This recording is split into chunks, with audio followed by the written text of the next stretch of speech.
of the Department of Public. Elizabeth Mahoney, Commissioner of the Department of Energy Resources. Bonnie Heupel, Commissioner of the Department of Environmental Protection. Tom O'Shea, Commissioner of the Department of Fish and Game. Doug Goutreau, Director of the Permit Regulatory Office and Designee for Secretary Eric Paley of the Executive Office of Economic Development. Meg Blanchett, Toxicology Program Director, serving as designee for Dr. Robert Goldstein, Commissioner of the Massachusetts Department of Public Health. Michael Cahill, Mayor of the City of Beverly, who is our public member, and Joe Bonfiglio, public member. Additionally, on the bench with me here is Andy Green, who's the Director of the Siting Board. He will serve as our Zoom meeting host. We have one item on the agenda today, consideration of a tentative decision in EFSB 25-08 regarding individual and comprehensive zoning exemptions requested by Hillman Energy Center, LLC, for its proposed 125 megawatt, 500 megawatt hour battery energy storage system.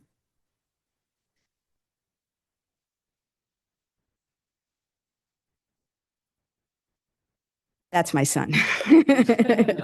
He can call his father. All right. The project includes a new substation and a 1,200-foot, mostly underground transmission line connection to National Grid's existing Tewksbury 22 substation. The Siting Board provided notice of today's meeting to the service list for this proceeding and posted it on the Siting Board website. The Siting Board also provided notice of this board meeting under the Massachusetts Open Meeting Law. In addition, the Siting Board distributed the tentative decision on June 19th and invited written comments by Friday, June 26th. Comments were received and provided to board members and made publicly available through the Siting Board online filing room. The sequence for today's meeting is as follows. First, the Siting Board's presiding officer will present the tentative decision, followed by presentations from the company, the town of Tewksbury, and other interveners, limited participants, and then public officials. Finally,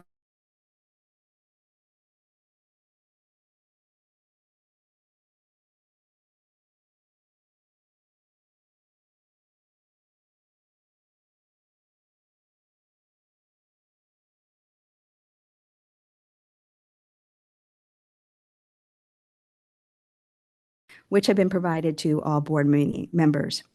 In thinking about what you'd like to share live here today, you can be assured that your written comments have been very helpful in our understanding of your concerns and suggestions. So I encourage you to use the time wisely, and you can be assured that we have read the information that you have provided.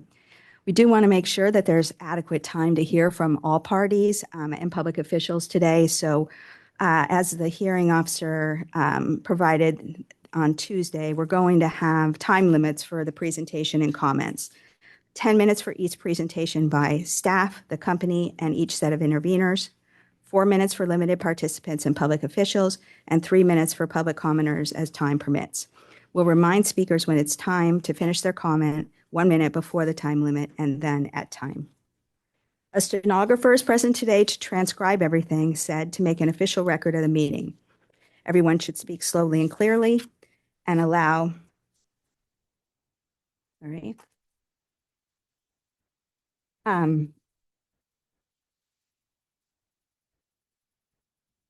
Yeah, I think I'm maybe missing a page. Oh yeah, okay, I got it. And allow the prior speakers to finish before you begin speaking. This will help ensure an accurate transcript. I understand that many people attending the meeting are opposed to this project and want to convey sentiment to the board, and we do want to hear from you. We ask that everyone be respectful and not disrupt those who are speaking. We want to make sure that everybody can have their time to express their issues and concerns. So we're going to start with Presiding Officer Sharkey, who is going to present the tentative decision.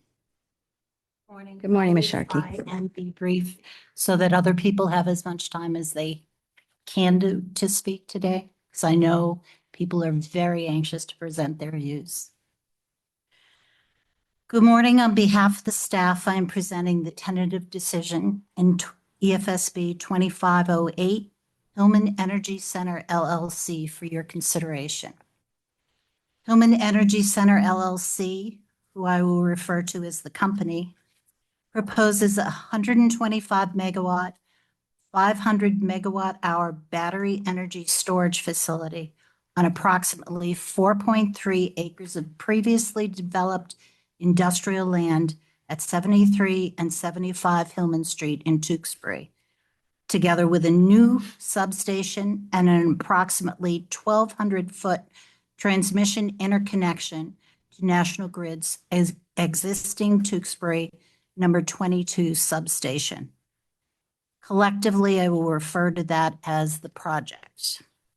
The project would store electricity during periods of lower demand and dispatch power and grid support services when needed, enhancing the reliability and resilience of the regional electric system. Pursuant to General Law, Chapter 40A, Section 3, the company requests 1, individual exemptions from the Town of Tewksbury zoning bylaw. 2, a comprehensive exemption from all provisions of the zoning bylaw. Both of these are designed to allow for the construction and operation of the project. In reviewing requests for zoning exemptions, a petitioner seeking exemption from a local zoning bylaw under General Law, Chapter 48, Section 3, must meet 3 criteria. First, the petitioner must qualify as a public service corporation. Second, the petitioner must demonstrate that its present or proposed use of the land or structures is reasonably necessary for the public convenience or welfare. Finally, the petitioner must establish that it requires exemption from the local zoning bylaw to construct or operate its project. The tentative decision finds that each of these criteria is satisfied and recommends approval of the zoning exemptions requested for the project with approximately 101 conditions, given the addition of one on the amendment sheet today. At the Siting Board's well-attended public comment hearing at Tewksbury High School, we heard from numerous Tewksbury residents and public officials with questions and concerns about the project and its potential impacts. Many focused on the nearby Emerald Court development, a 55-plus community that includes residential apartments, assisted living, and memory care facilities. The comments at that hearing covered a wide range of projects such as safety, potential environmental and health impacts of the proposed project, technology issues, and the applicant's engagement with Tewksbury shareholders.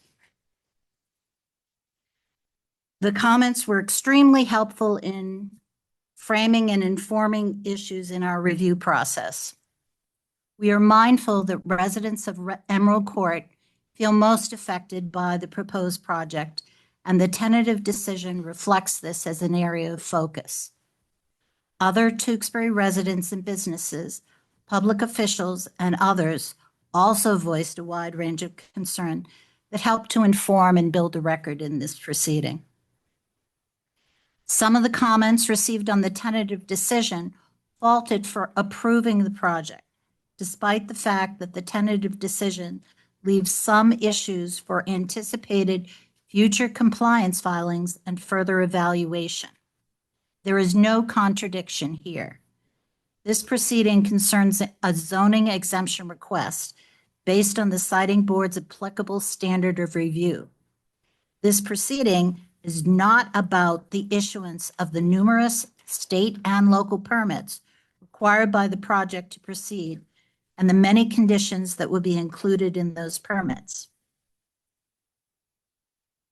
The project will require review for many state and local permits.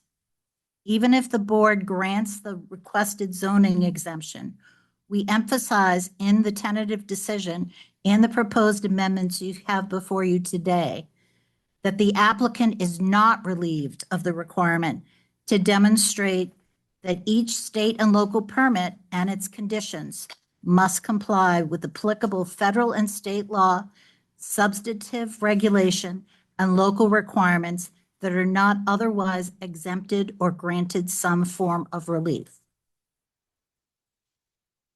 Next, I'd like to turn to some of the specific issues in the TD. The 2024 Climate Act calls for the procurement of 5,000 megawatts of energy storage capacity by July 1st, 2030. By July 31st, 2030. More recently, Governor Healy signed Massachusetts Executive Order 654, which calls for an additional 5 gigawatts of energy storage to be available online or under development by 2035. The tentative decision notes the project's intended participation in the Massachusetts Clean Peak Program has the potential to provide additional energy and environmental benefits beyond those from participation in the New England regional energy market. The record demonstrates that the project would help Massachusetts to increase the use of clean and renewable energy and attain net zero carbon emissions by 2050 by enabling the interconnection of offshore wind energy generation and other renewables to the electric grid by balancing renewable energy intermittency.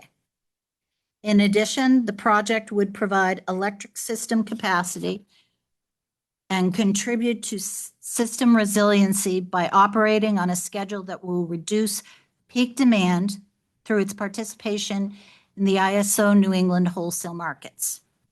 The batteries would charge using grid-supplied power at periods where there is typically an excess supply of electricity and renewable output is most prevalent, and then deliver that energy back onto the grid during the times of peak demand or electric system need.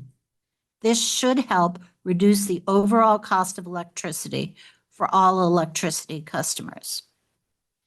In addition to its energy and environmental benefits, development of the project would yield a variety of economic benefits to the town of Tewksbury, its residents, and Massachusetts more broadly. These would include payment in lieu of taxes payments to the town of Tewksbury and a variety of other funding commitments and program support that Hillman would provide to the town, community-based organization, and individual residents as reflected in the host community agreement. In addition, the company has agreed to employ commercially reasonable efforts to hire local union labor and vendors in connection with the construction of the project. In view of all these factors, the record shows the project serves a public need and that the public would benefit from its construction and operation. The town and the company successfully negotiated a host community agreement which addressed a broad range of issues.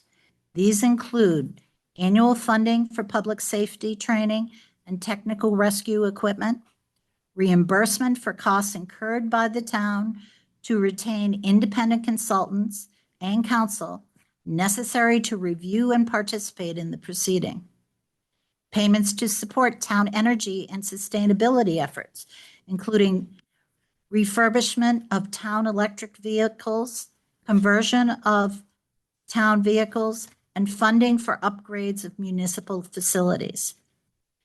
In addition, the payment in lieu of taxes agreement provides at least $2 million in annual payments to the town for 20 years. Although we do not enforce the host community agreement between the town and Hillman, many key economic and environmental provisions in the HCA are included in the conditions and addressed in the tentative decision. Safety concerns have been a central focus of our review. We heard testimony from fire experts from the town, the company, and Depaumechian.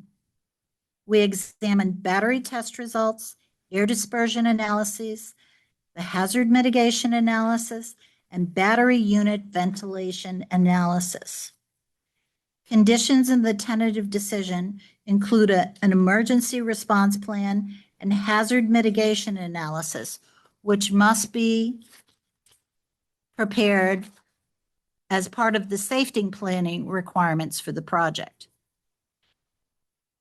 The ERP and the HMA will continue to advance with active participation of the town's fire department, first responders, and independent experts advising on necessary revisions to those documents.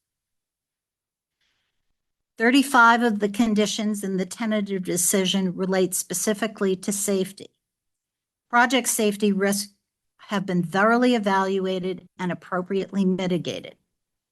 Among the key safety concerns are compliance with industry standards over the life of the project, adherence to all federal, state, and local emergency response protocols in an emergency incident, including a fire, compliance with all applicable cybersecurity requirements, commencement of project construction only after the Tewksbury Fire Department, in coordination with an independent third-party reviewer retained by the town, has verified that the project complies with all applicable fire safety codes, standards, and approved plans. Project updates from the company at the 60% and 90% project design stages will be provided,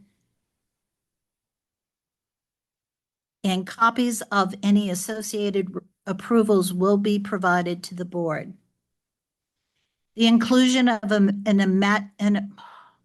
emergency evacuation plan and shelter-in-place protocol in the emergency response plan that considers multiple factors, such as sensitive populations at Emerald Court and other locations. The emergency response plan also includes safe shutdown, de-energizing, or isolation of equipment and systems, inspection and testing of associated alarms and controls, battery management system notifications that could signify potentially dangerous conditions, emergency procedures for fire, explosion, release of liquids or vapors, or other dangerous conditions, first responder training funded by the company, and emergency communication plans with local agencies and state agencies. In our review of safety concerns, we reviewed testimony from the company and intervener witnesses on the potential for the release of toxic gas emissions from the batteries in the event of a fire-related incident at the proposed project. Our review indicated that the analyses were highly dependent on the assumptions incorporated in the modeling and had limited predictive value in evaluating the projected path of any emissions. Best fire emission impacts at off-site locations have not generally posed a significant threat to public health. Nonetheless, given this project site's proximity to residential neighborhoods, including the senior housing containing medically vulnerable individuals, the siting board finds that in the unlikely event of a major emergency, inclusion of evacuation and shelter-in-place protocols in the emergency response plan is warranted. Potential noise associated with the BESS facilities during operation is another key concern.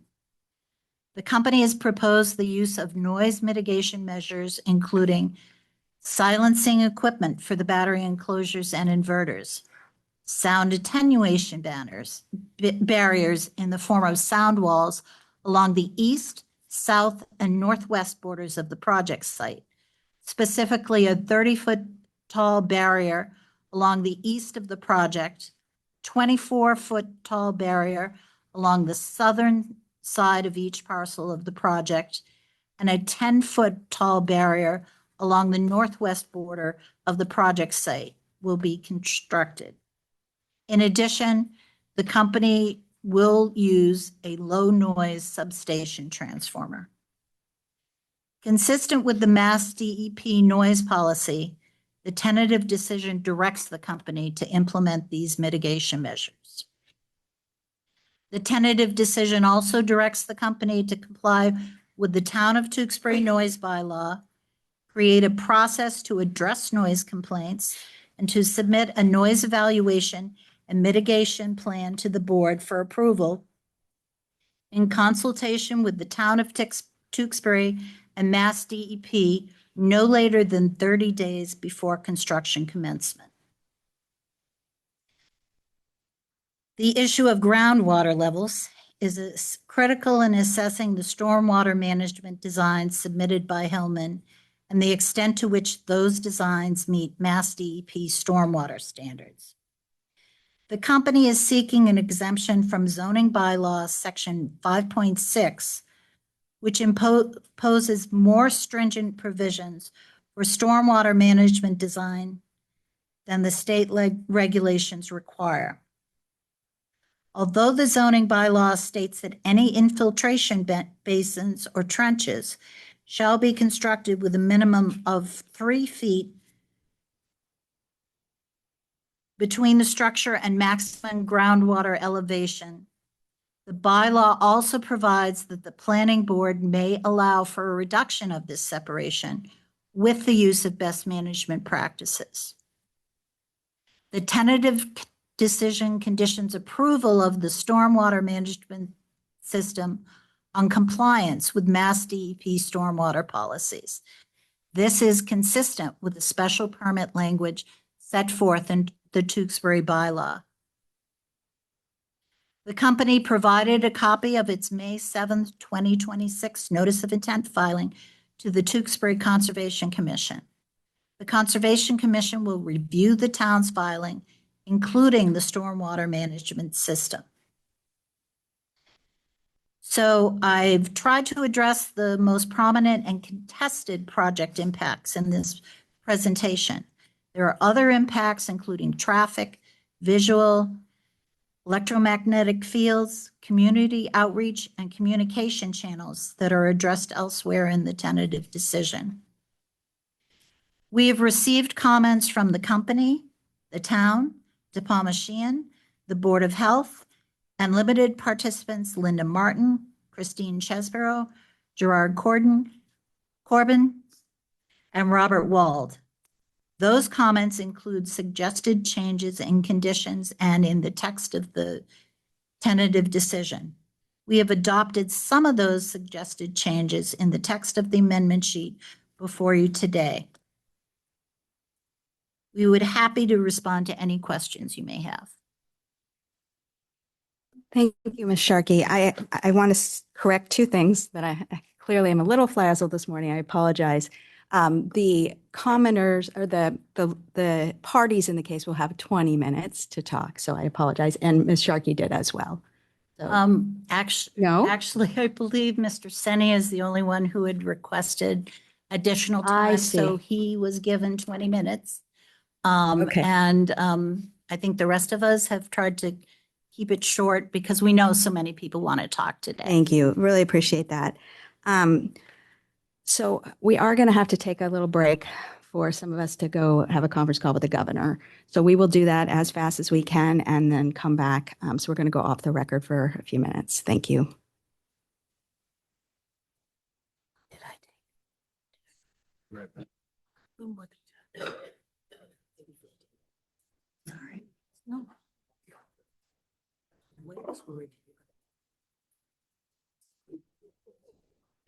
No, he told me not to do the rest of it.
On behalf of the company, Andrew Kaplan, Pierce Atwood.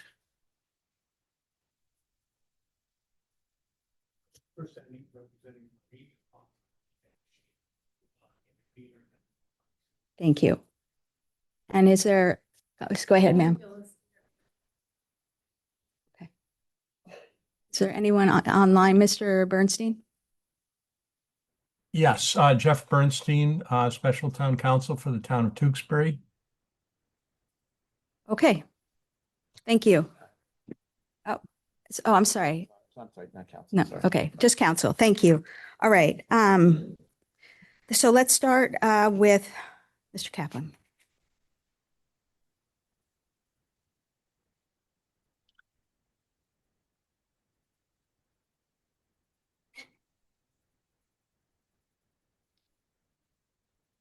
Good morning, Madam Secretary, Mr. Chairman, Commissioners, Directors, Mr. Mayor, and honorable members of the board.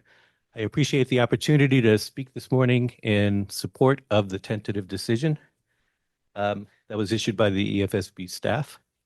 As difficult as these cases sometimes are, as you would hope, sometimes the parties are cooperative enough that you get to a point in the project where it becomes better from having a lot of eyes on it and with different perspectives. And this is one of those cases. First, as you already know, you have an incredible EFSB team who really understands and delves into the issues and tries very hard to compromise where feasible. Second, you have a company that genuinely cares about this community and wants to be a good corporate citizen and has designed this project with those goals in mind. Third, you have a town that understands that if these types of facilities need to be built in Massachusetts, it is important to work together with the developer to ensure that residents' concerns are heard and addressed to the greatest extent possible. I know there are people behind me today who don't want this facility to be built in Tewksbury or near their homes in Emerald Court. And I really do understand that. But ultimately, if the facility is going to be built, the town and the company is doing its best to protect those residents. The town hired independent safety experts to work with the company's safety experts and the town's fire chief and put conditions and parameters in place to protect the public in the unlikely event of an incident or a thermal runaway. These are detailed, serious conversations, and I hope that is of some comfort to the residents. The town also hired an independent financial consultant to negotiate a pilot program. And the town hired an experienced energy regulatory and siting lawyer to negotiate an extensive host community agreement and to ensure that the conditions contained in the HCA become part of the siting board's conditions.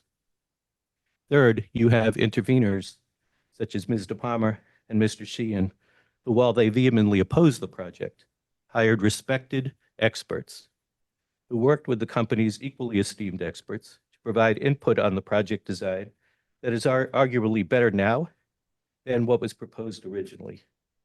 And although I will tell you that I disagree with the DePalmer Sheehan lawyer, Mr. Senni, I have very much enjoyed working with him as well and have found him to be reasonable when we tried and sometimes succeeded in finding common ground on the development of the project. With that said, I'm also well aware that Mr. Senni is going to spend the next 20 minutes telling you where the tentative decision is wrong. Mr. Senni submitted several documents for your review. One of the documents is entitled Reasons the Board Should Reject the Tentative Decision and makes the claim that the tentative decision is out of conformity with the Massachusetts and United States Constitutions.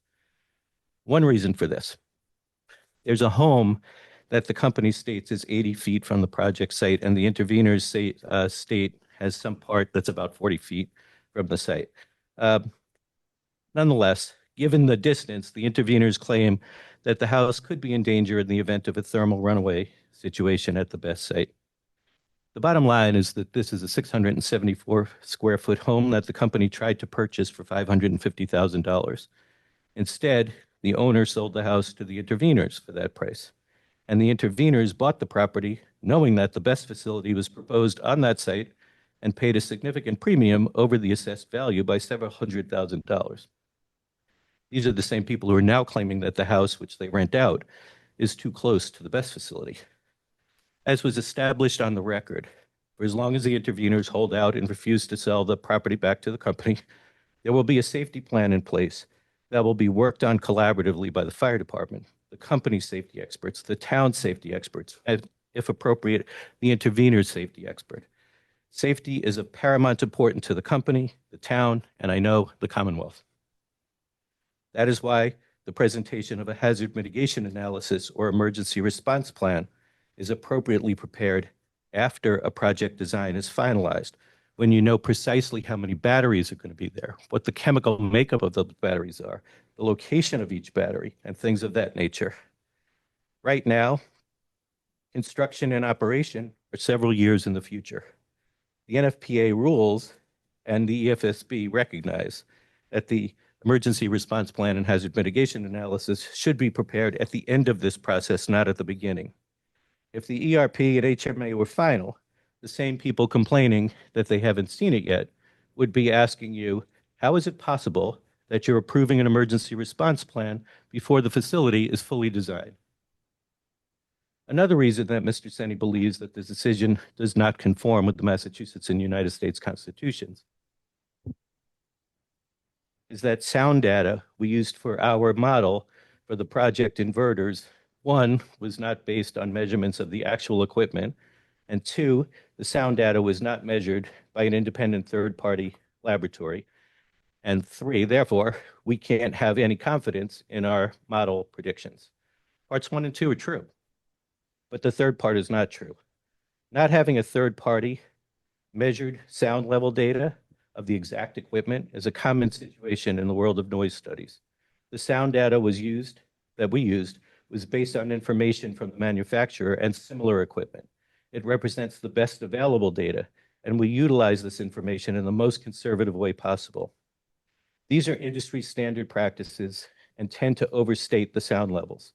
The company is aware that it needs to procure equipment that will comply with Mass DEP noise policy and has agreed to conduct post-construction sound level measurements to confirm that they are in compliance. The project will meet the town of Tewksbury sound limits, which apply at all project property lines. Therefore, the adjacent office spaces are protected by the town of Tewksbury sound limits for commercial properties, the same as any other commercial properties in the town.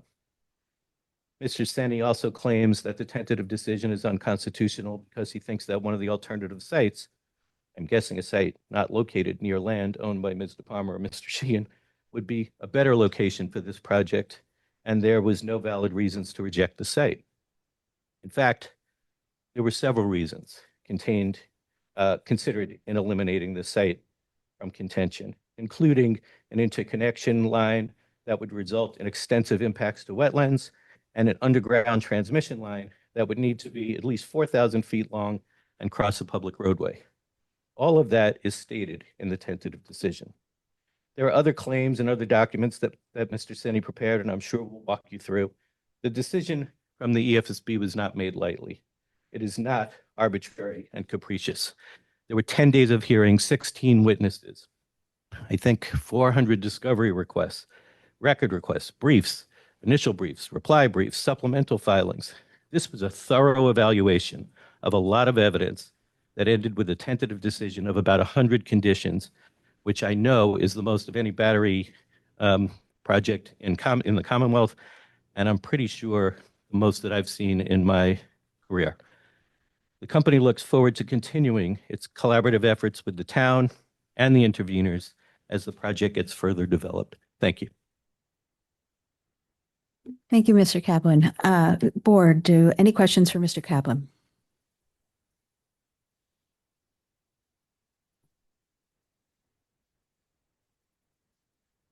Mr. Kaplan, with the hazard mitigation and analysis and the emergency response plan, what guarantees that the company is going to follow through on its promise to deliver that towards the end of the process if we don't have it now? There are a couple of things. I believe there's a draft in the record now. That these documents they call them living documents. As they learn more about the batteries that are being purchased, as they finalize the design plan, they work with the fire department and they figure out where the access road is going to be and where they're going to put snow removal and things like that. Not only is it required that by the EFSB conditions that the company meet and update the board, I think on a quarterly basis, on how these discussions are going in terms of finalizing and continuing to negotiate the ERP and HMA, but it's also a requirement under the National Fire Protection Association rules. So in terms of guaranteeing that this will be done, one, it has to be done because you can't operate, you won't be able to get a fire permit without it. Two, you will all be monitoring to make sure that we're continuing to negotiate with the town and to meet with the town. And when I say negotiate, it's not really negotiations, it's more of a collaboration with them. We have hired a firm called ESRG. They are an emergency response plan group. Chief Morris is in charge of, that's the person who's on Zoom if you have any questions that I'm in over my head on. He'll be happy to chime in. But Chief Morris has designed a plan with his group on what they normally do throughout the country in terms of what they include in an emergency response plan and has a mitigation analysis. And so I don't know if that's been responsive, but that is sort of a guarantee as to how this will continue, the process will continue down the line. And so the structural checks on the sort of satisfactory nature of the final plan are this board, the fire department, and the town? Yes. Thank you.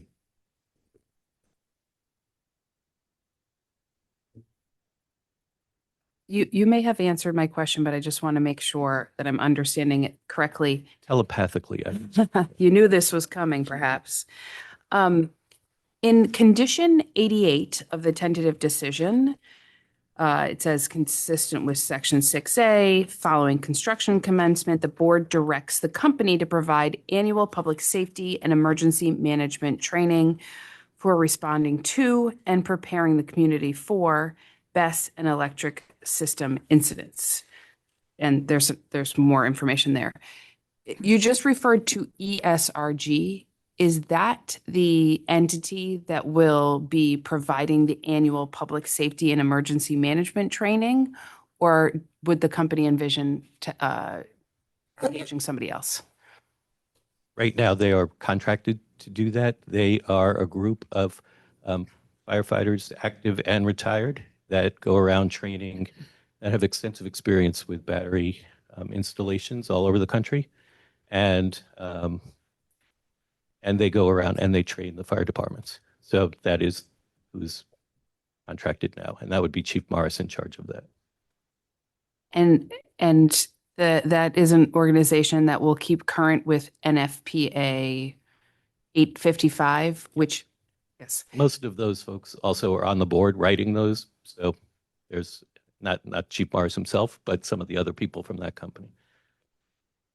And going back to some of your earlier points, the NFPA 855 standards are another one of those living documents that will be updated, could be updated. And if so, then the company would be consistent, would keep consistent practice with those updates. Correct. Right now, the Commonwealth actually only requires companies to comply with the document that was decided in 2020.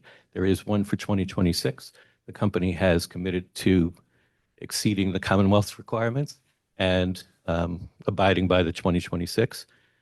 And I can't speak for the company, but presume that if one comes out in a couple of years, they will abide by that as well. Thank you. I guess I can't speak for the company. I mean, you are today. That is your job. That is my job. So let me rephrase. Yes, they will comply with it. Mr. Goodrow. Thank you, Madam Chair. Couple of questions. So in addition to training, the issue of fire mitigation risk has come up in so many different comments. And in your words, could you just walk through the items that you have committed to around fire mitigation risk and the public safety issues, both through the HCA and perhaps other conditions that this board might impose upon? Can I ask? You may. Thank you. This is Tyler Wren. He is the project developer. I have a general sense. He will know the specifics. Morning. My name is Tyler Wren. I'm a senior project developer at East Point and the project lead on Hillman Energy Center. There's countless conditions, both in the host community agreement, conditions that we have imposed on ourselves, as well as requirements from NFPA 855. That is kind of the gold standard for battery safety in the country right now. We're adhering to all of the requirements within that. We've also committed to annual training for the Tewksbury Fire Department through ESRG. That's both required by 855 as well as commitment in the host community agreement, which will be reimbursing the Tewksbury Fire Department for attending. We've also committed to, I don't remember the exact dollar amount, I believe it's $70,000 or $80,000 for technical rescue equipment for the Tewksbury Fire Department for any sort of additional equipment they feel is necessary to respond to an incident at the facility. There's also requirements for spacing between the containers, which will be in accordance with the manufacturer's large-scale fire test, where they actually take 4 of the containers that we're proposing on this facility, force a failure, and make sure that the incident doesn't spread between them, so that it's isolated to individual containers there. We've also been working with the Tewksbury Fire Department to adhere and change site plans to things that they've asked for, including turn radius inside of the fence line for their equipment that they have in the town, access points, hydrant locations, all of those kind of standards there. And then in terms of emergency response planning, it's a collaborative effort with them to make sure that they're up to date and aware of kind of what they would do if they arrive on site to respond to any sort of emergency. Thank you. Madam Chair, if I could follow. Yes. How far in the event of a fire do the flames extend beyond the containers, on the outside containers? Yeah, it's if a fully involved container is on fire, it's not more than a couple of feet. We've seen footage from the large scale fire test itself, and the whole design of the system is to contain any sort of incident to that single container. And then the other containers adjacent to it are all insulated as well to protect against radiant heat and exposure to those adjacent containers that are involved in any sort of incident. Does that match what has been experienced in previous incidents? Correct. Yeah. In previous incidences of similar installations, they have not propagated to adjacent containers of installations of this type, of kind of these outdoor containerized systems. We haven't seen any sort of propagation amongst kind of groupings of containers there. Yeah, I was just wondering, I've heard distances of 10 to 25 feet. Do you know what that might be referring to? In a worst case scenario, if the entire container is engulfed, it could be extending out of the top, but there's not any sort of flames for an extended period, shooting out of the sides of these containers. Okay, thank you.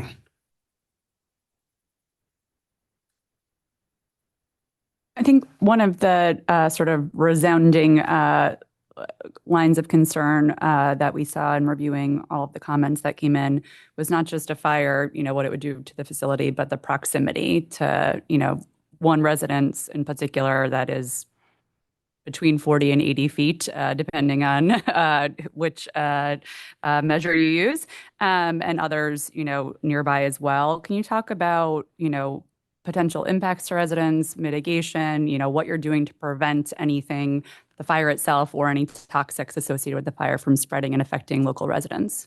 Sure. Yeah. So this was, addressed in both the plume analysis that was completed and is on the record for this project. Kind of the saying goes, no smoke is good smoke. All smoke is bad to breathe, whether it's a bonfire or a battery container. And in the plume modeling, it shows kind of consistent with that for nearby for residences, especially that house that's 80 feet away. In the discussions about that, there was a lot of conversations around the AGL limits for exposure for carbon monoxide and other kind of hazardous gases like that. And the general consensus was it would be, especially for that adjacent house, evacuating within kind of the limit exposures was definitely feasible and something that the fire department is certainly aware of.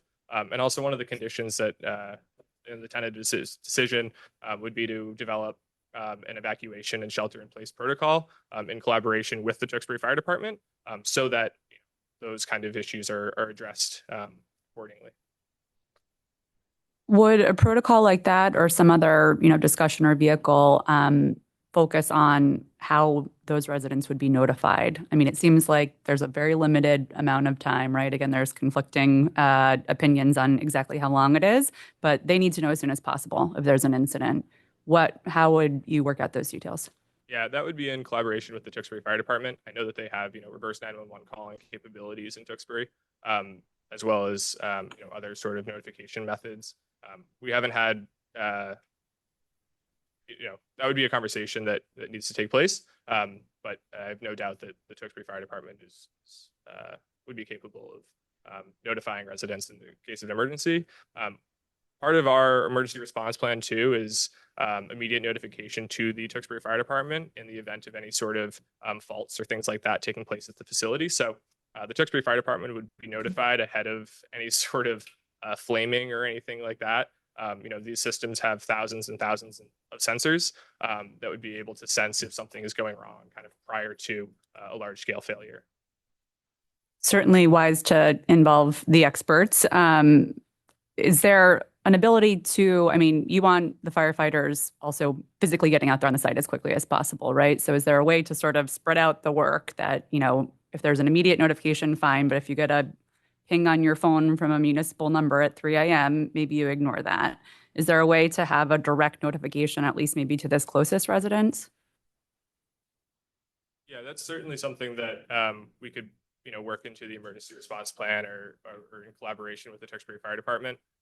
The batteries are all tied directly to a NFPA compliant monitoring facility, similar to a large industrial building. So they have access to all of the data and kind of alerts that are taking place. And then that's the facility that would alert the Tewksbury Fire Department. And I'm sure that we could expand that notification to beyond just the Tewksbury Fire Department if necessary.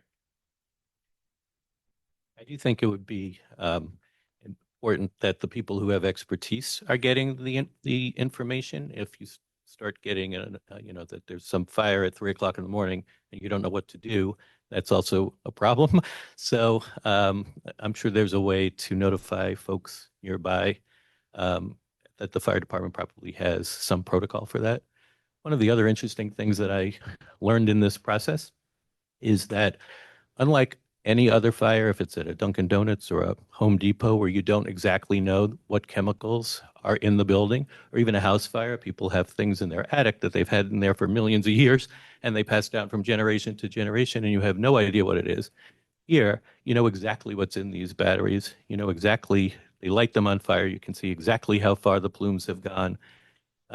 There's been, I think, about 35 fires in the United States in the past 10 years or so. One of the things that the EFSB had asked for was a list of those fires and information about what happened. And so we're not like in a bubble here. We have information as to how these fires do happen and what happens and the interaction. And you know exactly what you're facing. So the fire department will have a very precise idea of what kind of chemicals might be coming out because you know what's in there.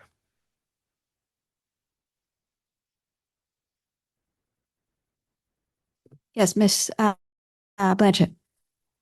Hi, thank you. Just an extension on the potential for smoke exposure in the event of a fire, you mentioned there's a plan for evacuation or shelter in place. And I just wondered if you could expand upon the scenario of a shelter in place and how smoke exposure would be managed. I believe Chief Morris is on the line, Sean Morris.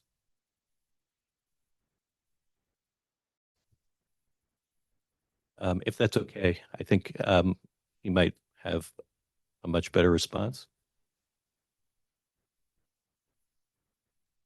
You're joining as a panelist. Yes. Good morning to everyone on the panel. Can you hear me? We can. Yes.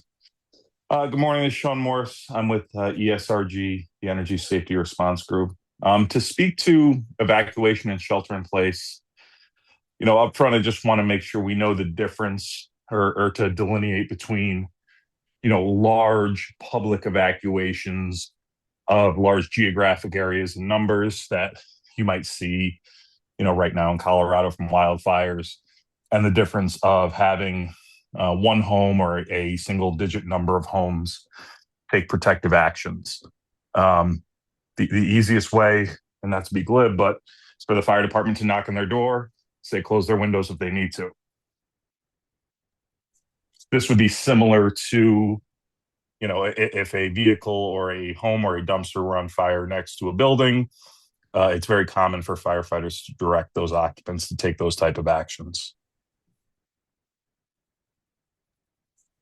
We as a boilerplate, as a company, don't, and this is in collaboration with the fire department, we don't generally speak to large public evacuations or large scale because they don't match the hazard, right? Our biggest thing is teaching risk, teaching hazards, and teaching mitigative efforts.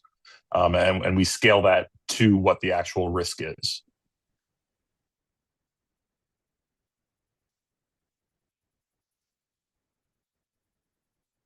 Just to add to that briefly, the evacuation and shelter in place protocols have not been designed yet. Those are a condition that we received when the tentative decision was released. And so that will be developed, and all of the protocols and recommendations will be worked through with the fire department to make sure that they have both the capabilities and knowledge and ability to respond to the emergency response plan and act in accordance with that. The site now is a bit of an environmental hazard already, and there's opportunities for fires as well, especially in the chemicals, as I had mentioned, are not known. My understanding is the Tewksbury Fire Department does have a plan on how to ensure that the residents from Emerald Court remain safe during a fire at the facility currently, and I'm assured that that will happen again once a new facility is constructed.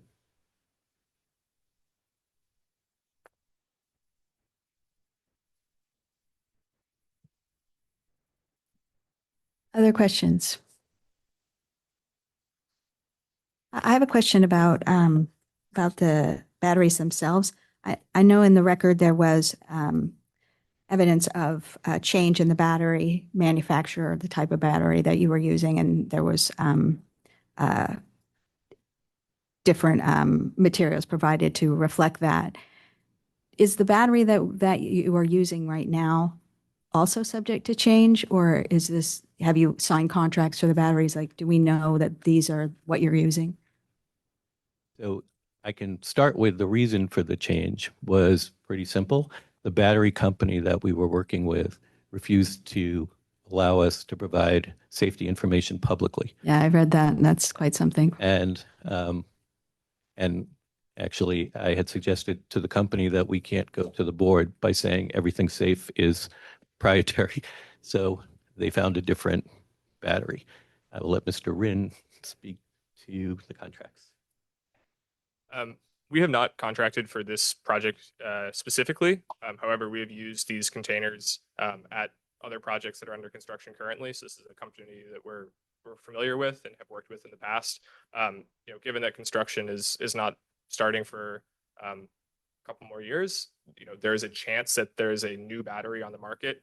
It'll be the same container, same style, same chemistry, but similar to how Toyota updates their Corolla every year. it might have minor adjustments to certain things within it, but that'll be part of a compliance filing to ensure that it meets all the same standards and conditions that were as a part of this filing in front of you. So in a situation like that, if that happened, that you would notify the siting board and provide additional information? Absolutely. Okay.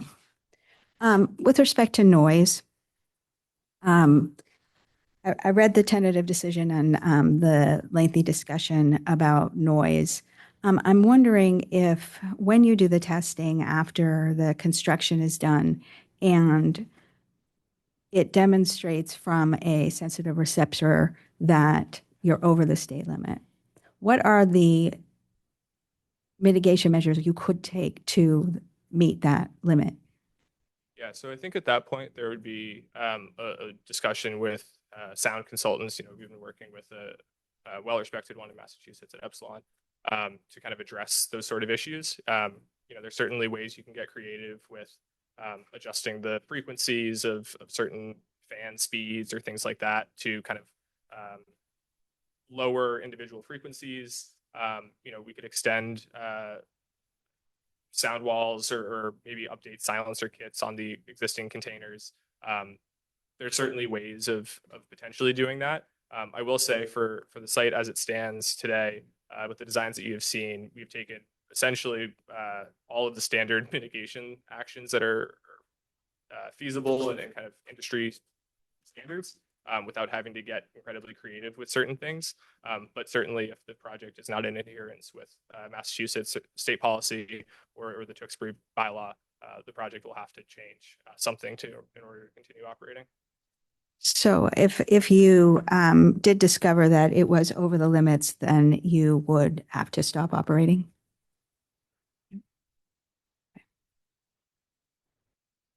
Other questions for the company? Okay, thank you.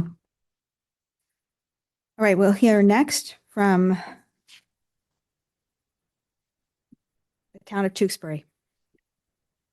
Thank you, Madam Chair, Madam Secretary, and Mr. Chairman, and the other members of the board. I'm going to be exceedingly brief in my remarks, though I'm happy to answer any questions that the board has. The town is very appreciative of the efforts that the siting board and its staff have made in this decision and their recognition of the extensive negotiations and the work product of the host community agreement that in final executed form is part of the record. The town manager, John Curran, is present in the room today, and I believe is going to speak briefly later on, and there may be members of the Tewksbury Select Board. As you've heard and as you're aware from reading the decision and the extensive conditions, while the host community agreement is not independently enforceable by the board, many of the conditions have been incorporated or form the basis for the board's own conditions. And the town is committed and believes that the project proponent has made the financial commitment to give it the resources to continue to participate in a very robust process to develop the HMA, the ERP, and other safety plans. And that is the town's primary concern, is having those resources and making sure that the end result is a process that protects, or to the greatest degree possible, the public health and safety. So those are really the remarks that I wanted to make beyond what was in our written comments, and I'm glad to answer any questions about the host community agreement or the town's position.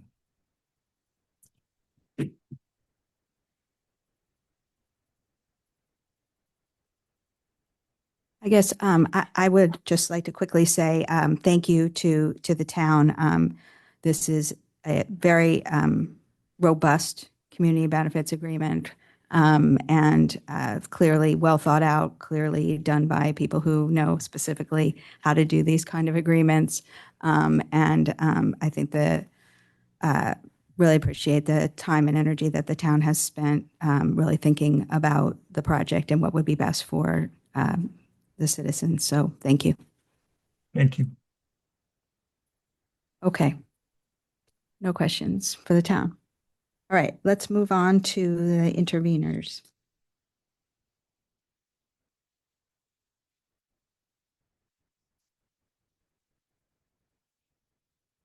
Good morning, Madam. It's just hard to hear you. Okay. Try to speak louder. Good morning, Madam Secretary, Director Green, members of the EFSB, General Counsel Evans, Presiding Officer Sharp. You speak directly into the mic. Like a rock star.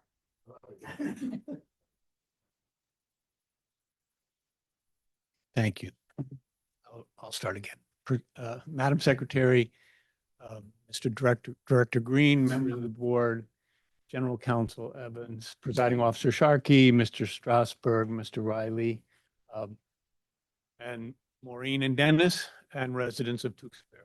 It is a real honor for me to appear before your board today. This is my second time being involved in a matter before the Energy Facility Siting Board. You may remember Park City Wind, which took place in 2025. I was able to come to a hearing like this between the tentative decision and the final decision. I represent Maureen De Palma and Dennis Sheehan. They own a number of properties that surround the project site, mostly on the south and the east. And they do own the house at 123 Clinton Street, which is 40 feet, not 80 feet from the boundary. And as I go through my report, I'll point out to you why we know that it is 40 feet and not 80 feet. I'd like to begin just with a comment. I was a bit surprised that one of 12 experts was providing comments or some form of testimony this morning. I mean, I have 5 experts, including, let's say, the comparable to Sean Morris, Fire Chief Morris. I was shocked to hear additional comments, and you know, Mr. Rinn is a party, Sure.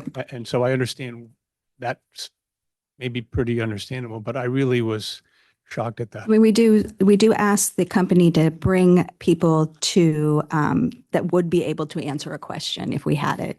Not testimony. We obviously know we need to just rule on the case on the record, but sometimes board members have questions, and we do ask them to bring people. It's not unusual.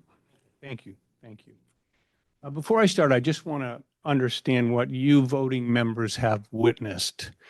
I know it is okay that you not attend the adjudicatory hearing sessions, and there were 10 of them, and most of them went all day. I know that the Administrative Procedure Act makes that possible. And in fact, this process that we're undertaking right now with a tentative decision and an opportunity to comment makes that fine.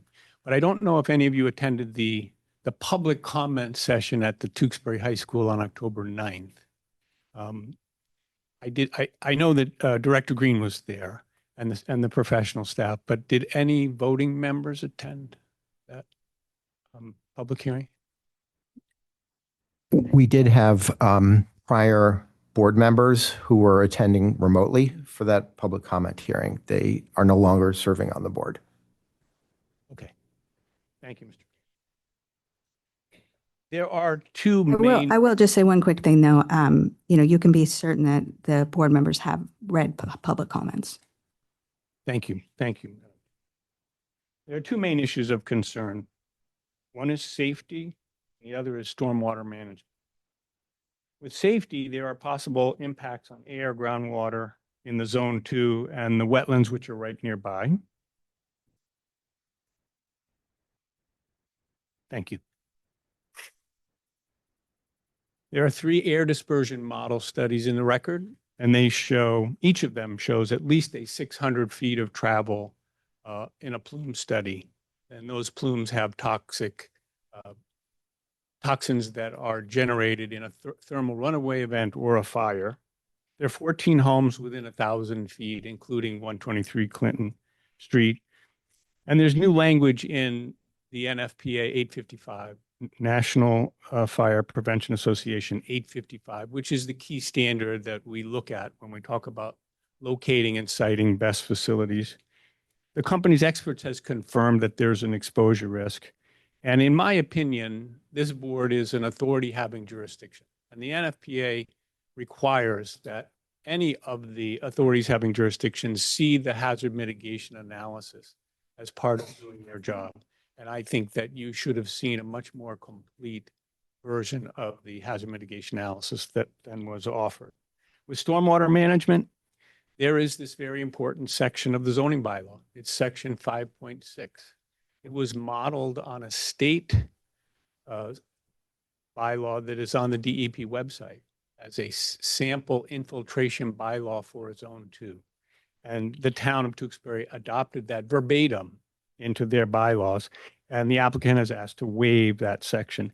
But that section is in the bylaws pursuant to two state programs.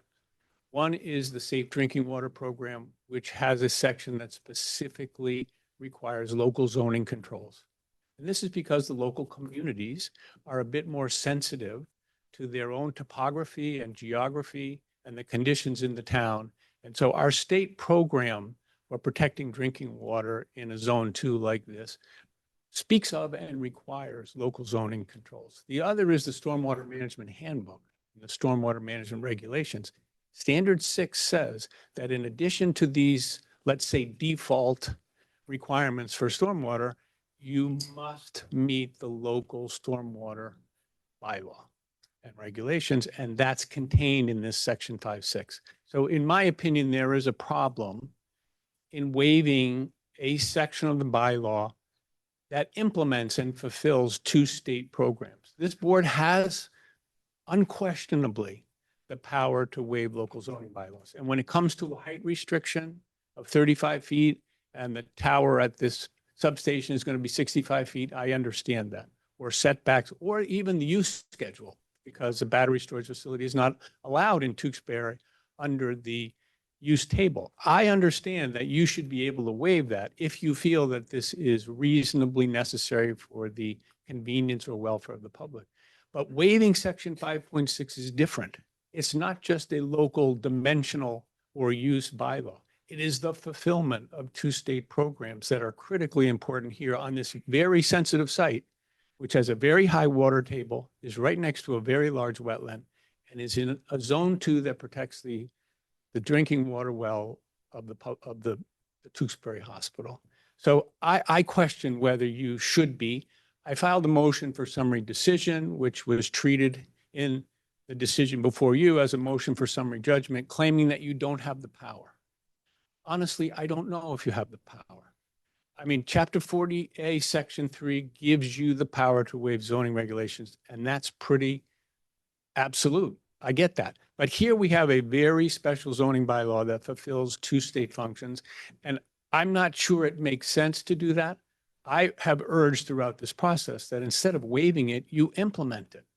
This applicant is coming back and will have a permit application. And at that time, you should be implementing Section 5.6 in order to make sure that the hospital's well water will not be contaminated with these toxins, and in order to ensure that stormwater is handled the way the local bylaw says it should, which is different from the state standard, and it's better. So I have a problem with Section 5.6. Can I just ask you a quick question about that? Yes. So you said when the company comes back, are you saying that if the company comes back for a certificate, or when would they be coming back? There are two possibilities, Madam Chair. They could come in under Section 118 of the Climate Act, which is a temporary provision if you have gotten your comprehensive zoning exemption by a certain deadline. You can come in for a Section 118 certificate, which is what your board has traditionally given in the past and what you will not be giving anymore after the Climate Act. Or they could come in under the new regulations for a consolidated permit, in which case your board would be the planning board looking at Section 5.6. So I just want to make sure I understand what you're saying. So you're saying if they do that, because they don't necessarily have to do that, but if they did that, then what you're proposing is that a condition or a part of that permit be an implementation of that bylaw. What I'm afraid of is if you exempt Section 5.6 today, it won't be available to you when they come back for either a Section 118 permit or a consolidated. I don't know you'll, about that. you'll be able to be aware of what it had said, but it isn't going to apply in this project. And you might find that there will be a legal challenge if at that time you're trying to enforce Section 5.6. I understand what you're saying. I mean, this would be easier if these had been combined, which in the past has always been the practice. And when you have an isolated petition for Understood. a zoning exemption, this is what happens. We've had all this testimony, which we now have to repeat. And by the way, the company has committed itself to coming back. Even if things go well at the local level with the Conservation Commission and the Planning Board, they have committed to coming back to this board. And I am worried that Section 5.6 could arguably not be available at that time. And it should be implemented rather than waived. Understood. Thank you. There are 5 other issues. 123 Clinton, 40 feet away. The only constitutional argument I'm making is that by 2 o'clock today, there will be no value in 123 Clinton Road, which, by the way, there is nothing in the record that says that that was bought with the intention of opposing this application or that the timing would have allowed that. Nothing. No testimony, no exhibits. It's just been said. My clients own that property, and I think this will be a taking, a kind of regulatory taking. You are rendering their home valueless by this decision, and that's the only constitutional argument I'm making, but it may turn out to be very important. And the decision says, well, with regard to 123 Clinton, we will assess and mitigate risks on a real-time basis. I don't think that's good enough when you're doing land use siting. This is not a good site for this facility. It's too close. It's too close to 14 homes. It's too close to an assisted living facility and senior community. And it's in a very delicate environment with the Great Swamp right next door. In fact, containers, inverters, and detention structures are in the 100-foot setback. It is very, very close to that resource, and it's in a zone 2. And I know the applicant says, well, if there's contaminants here, they may not get to that well. A zone 2 is a zone 2, and that serves the Tewksbury Hospital. That's the only public water supply for that hospital. And I think this is a troubled site. And my concern is that if you find and rule that it is reasonably necessary for the convenience and welfare of the public, you will have set the bar extremely low. This market, this program is working. The program of inspiring private businesses to invest much money to create battery storage is working.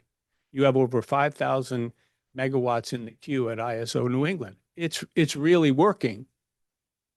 The market is going to choose marginal spaces after this decision. They're not going to look for the better sites that are more protective of the environment and of the neighbors. If this decision is affirmed, you have set the bar way down here. And I have deep concerns about the future applications that will come before your board over the next decade, because that bar that you're setting today is extremely low. So that's 125 Clinton. Noise, again, we talked a lot about noise with Park City Wind. I was troubled then because the acoustical engineers had intentionally reduced the sound power level of the pieces of equipment that make noise in order to make the model work. And I thought that was wrong. I thought that any applicant coming before this board should choose suppliers of the equipment who are willing to have their equipment tested at an independent laboratory under an international standard so that we can trust the noise models. In fact, the battery containers were. The Chinese company providing the containers has that certificate. Independent laboratory. No one disagrees about what the sound power levels are of the battery containers. But the inverters, there are 40 of them, M10 inverters, are louder. And we don't have certified numbers. What we have from the company is certified numbers for the non-quiet version. Okay, so we have a manufacturer who is saying, oh, we have a quieter version, but we don't have sound power levels for you. So Epsilon, the consultant to the applicant, was given the sound power levels by frequency band for the non-quieted M10 inverter. and made a calculation, which they wouldn't share. This was Epsilon's work. If you look at the noise study, where it should have the sound power levels broadband and by major frequency band, it says confidential. That's not confidential. Those were calculations done by Epsilon in order to estimate what those sound power levels are. Now, in Park City Wind, when we went to Supreme Court on that, your decision was upheld, but the court liked what you did. And I like what you did now.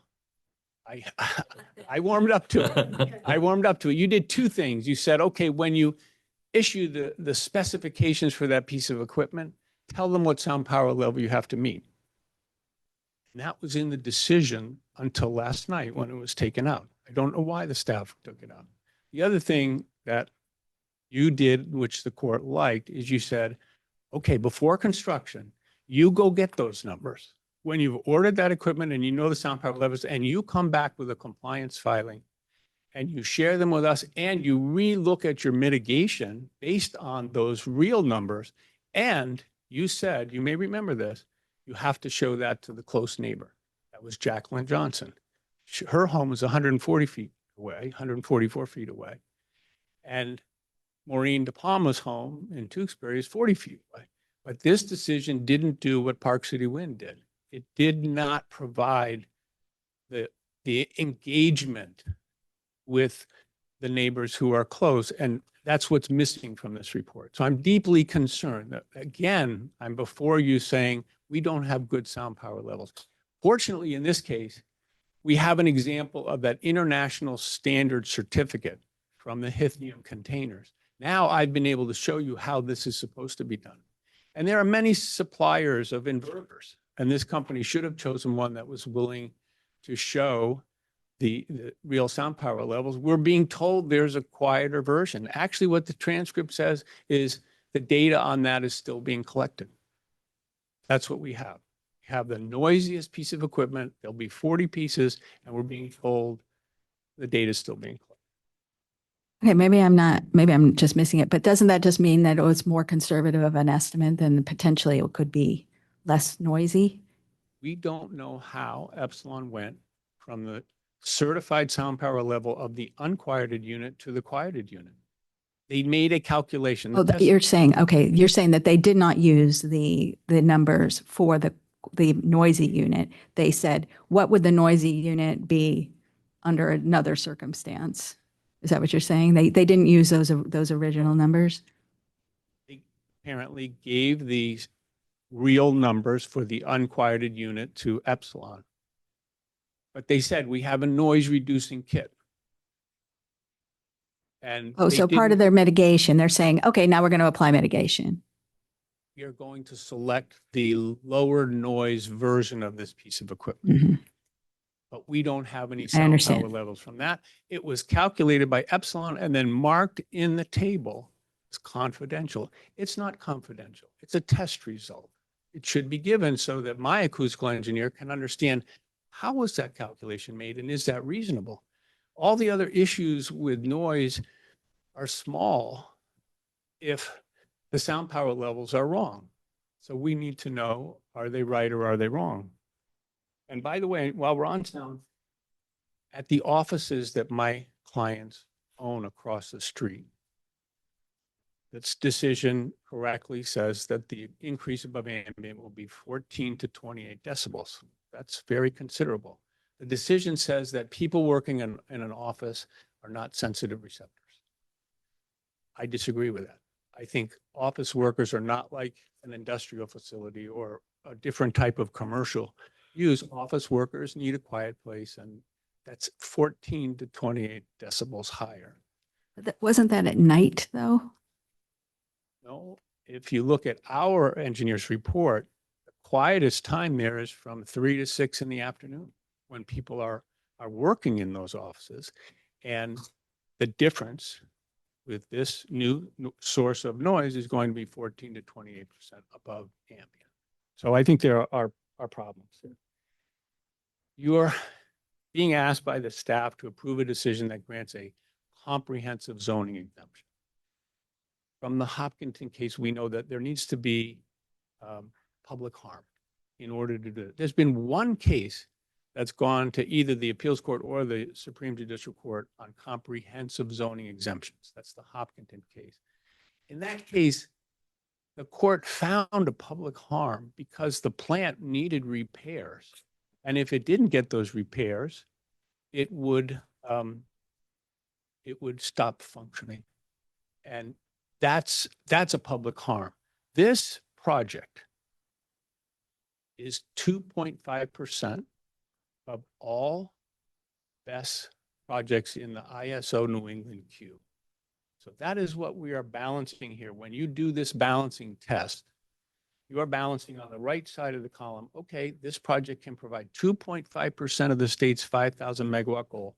On this side of the ledger, you've got a noise problem, you've got a stormwater management problem. We're not using the type of stormwater management system that the local bylaw requires, and which again is part of the fulfillment of a state program.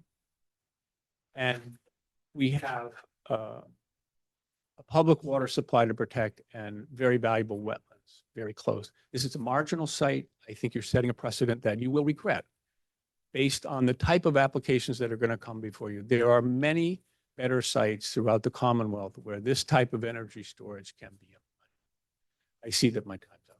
Thank you. Thank you. Okay. The Tewksbury Board of Health.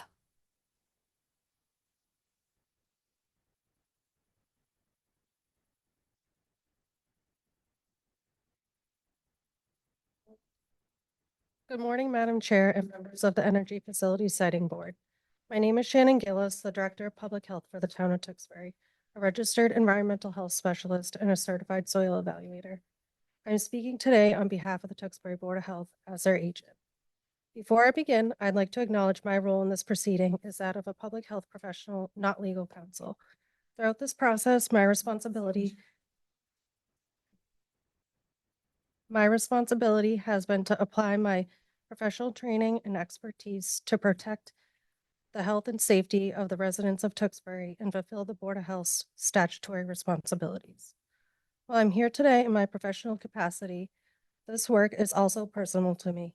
I was born and raised in Tewksbury. I am now raising my own family there, and I have an elderly parent with cognitive impairment who lives less than a mile from the proposed site. Like many residents, I have a personal investment in the community and ensuring that decisions affecting public health are made carefully and with relevant information before the board. Thank you for the opportunity to comment on the tentative decision for the significant time and effort the Siting Board has devoted to this proceeding. At the outset, the Board of Health wants to make one point very clear because it defines its role in this case.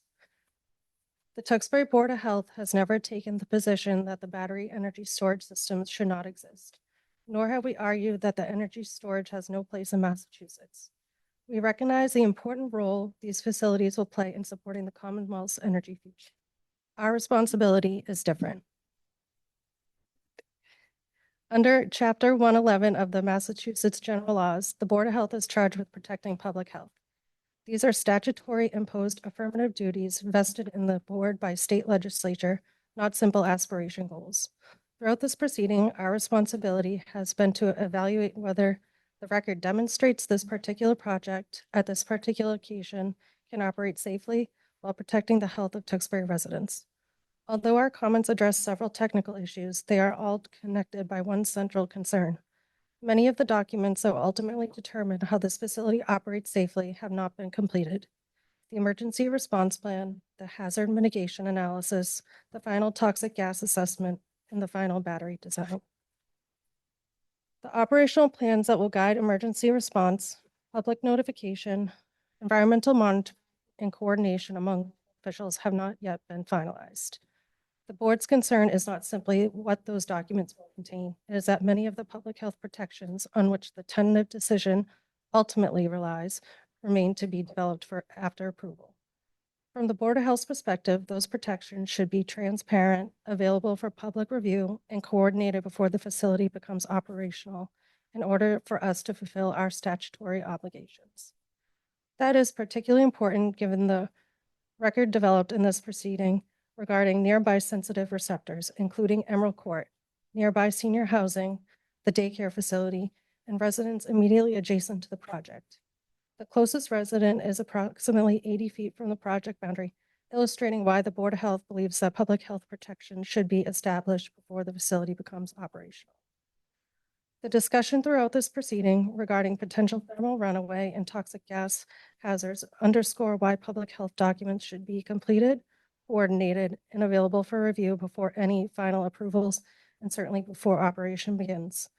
From the board's perspective, public confidence is strongest when public health protections are transparent, independently reviewed, and in a place before a facility becomes operational, not developed afterward. Accordingly, the board's written comments request that these materials be provided directly to the board sufficiently in advance of operation to allow meaningful review, and the company's written responses to any Board of Health comments also be filed with the citing board. Yesterday's amendment to the tentative decision took a step towards this request. As both the Director of Public Health and a certified soil evaluator, my professional responsibilities include evaluating issues involving groundwater, soils, and environmental health. Those qualifications were directly relevant to the post-hearing test pit process conducted in this case. As this board knows, the Board of Health filed a motion to correct the record after the company wrongfully stated that we had chosen not to participate in that process. The presiding officer granted that motion, struck the company's statement from the record, and found the Board of Health was not a party to the post-hearing arrangements, was not provided the dates and times of the test pit work, and was not notified or invited to participate, and that our absence was not voluntary. The ruling also recognized that my qualifications as a certified soil evaluator were directly relevant to that work, and in my opinion, an input would have been most relevant. We did not raise that issue today to revisit the ruling. Rather, we raise it because it demonstrates the importance of direct communication with the Board of Health on matters affecting public health. When issues involving groundwater protection, environmental conditions, emergency planning, or emergency response arise, the board should receive information directly rather than relying upon communication through other parties or assumptions regarding our participation. The board also remains concerned about the project's location within a Zone 2 wellhead protection area. The tentative decision includes that compliance with applicable Mass DEP stormwater standards satisfies the applicable regulatory requirements for this proceeding. The Board of Health's responsibility, however, extends beyond determining whether minimum regulatory standards have been met. Our responsibility is to evaluate whether additional public health protections are warranted for this location in these circumstances.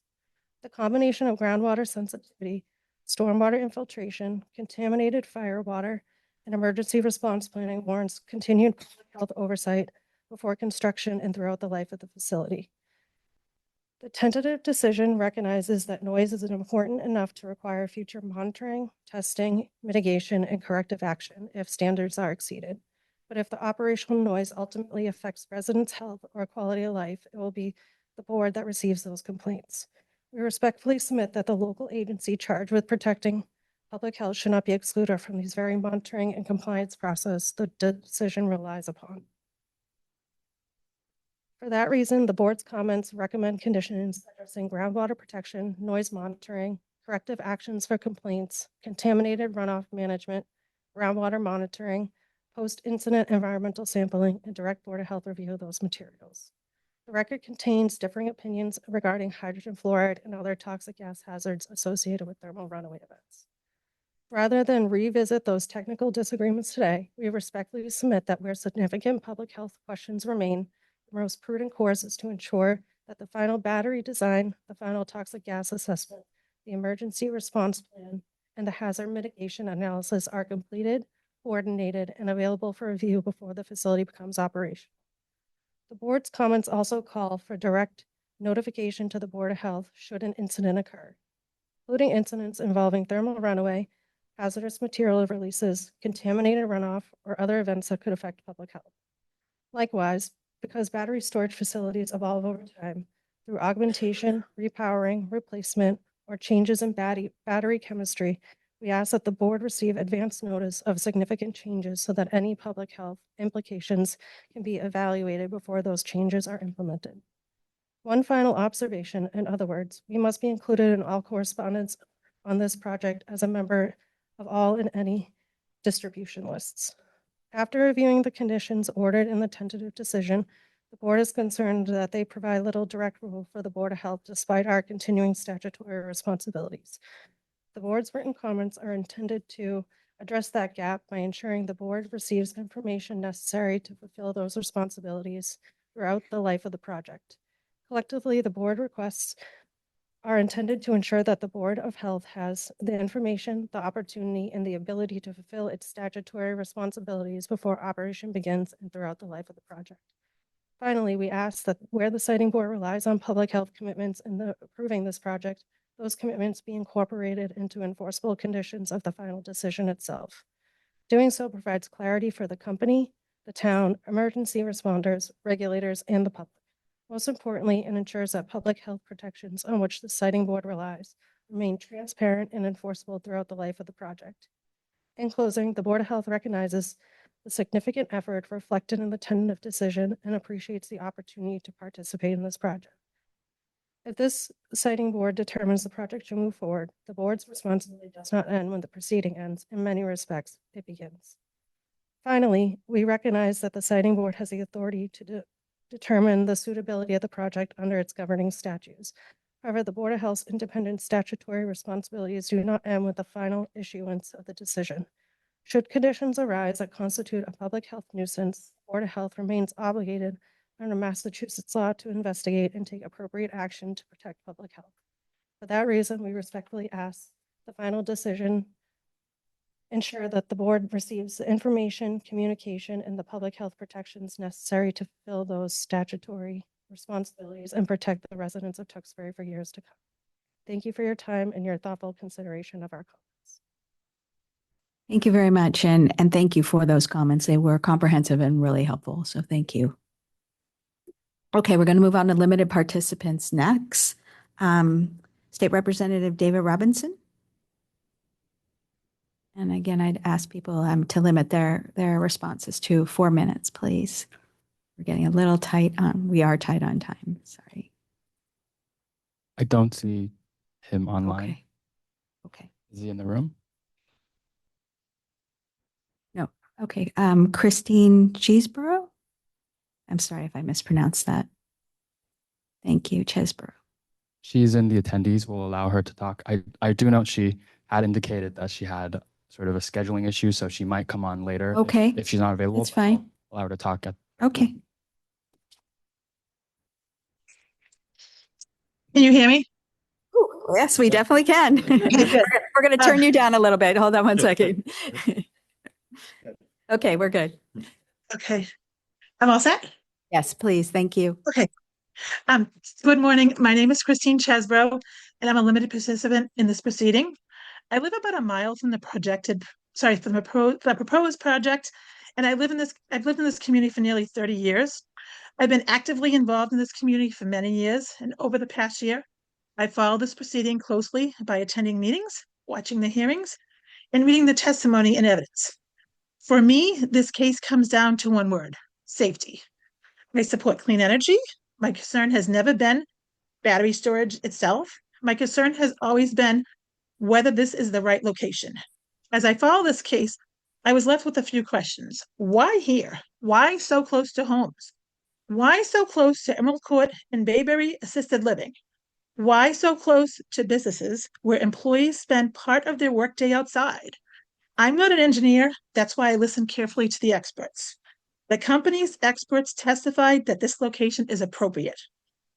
The experts retained by Department and Sheehan raised serious safety concerns about this location. One thing I continue to struggle with is why there was such a significant difference between the company's experts and the experts retained by the Department and Sheehan when it came to public safety. I was also surprised to hear the town's fire safety expert testify that he had not reviewed several key project-specific safety documents before offering his options. Those concerns, along with the Board of Health safety concerns, left me with another question. When the company's experts, the experts retained by Department and Sheehan, reached fundamentally different conclusions about public safety The town's own fire safety expert had not reviewed several key project-specific safety documents. Why wasn't there a more complete independent technical review before deciding this was the right location? When safety questions remain, I don't believe we walk away from them. We ask more questions. We become more cautious. Over the past year, I've gotten to know many of the residents at Emerald Court. Although it's a 55-plus community, most of the residents I've met are in their 70s and 80s. Some have mobility or hearing challenges, making emergency situations especially difficult. They deserve to spend their later years feeling safe in their homes, not worrying about a battery energy storage facility being built so close to where they live. This project has become one of the biggest conversations in our town. Residents attended meetings, submitted comments, wrote letters, spoke at hearings, and devoted countless hours to this process because they care deeply about this community. More than 2,800 people signed a petition opposing this project at this location. The majority lived or worked in Tewksbury. The overwhelming majority of the people I've spoken with clearly support clean energy. The concern isn't battery storage itself. The concern is the location and public safety. That, along with the petition, tells me there is a concern shared by many people throughout our community. This isn't about stopping clean energy. It's about making sure it's built in the right place. Before you make your final decision, I ask you to think about the people who live with it every day. If qualified experts have testified to serious public safety concerns, if important questions still remain, if the homes, seniors, and businesses are this close, then I respectfully ask you to choose caution. Please put the safety of this community first. I respectfully ask you not to approve this project at this location. Thank you. Thank you very much. And the written comments that you provided also were really helpful. So thank you. Very well thought out and very helpful. So thank you for your time doing that. Thank you for letting me speak. All right. Gerald Corbin.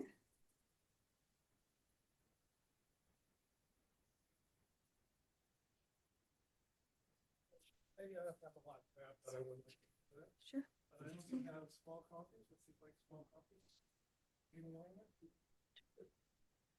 Thank you.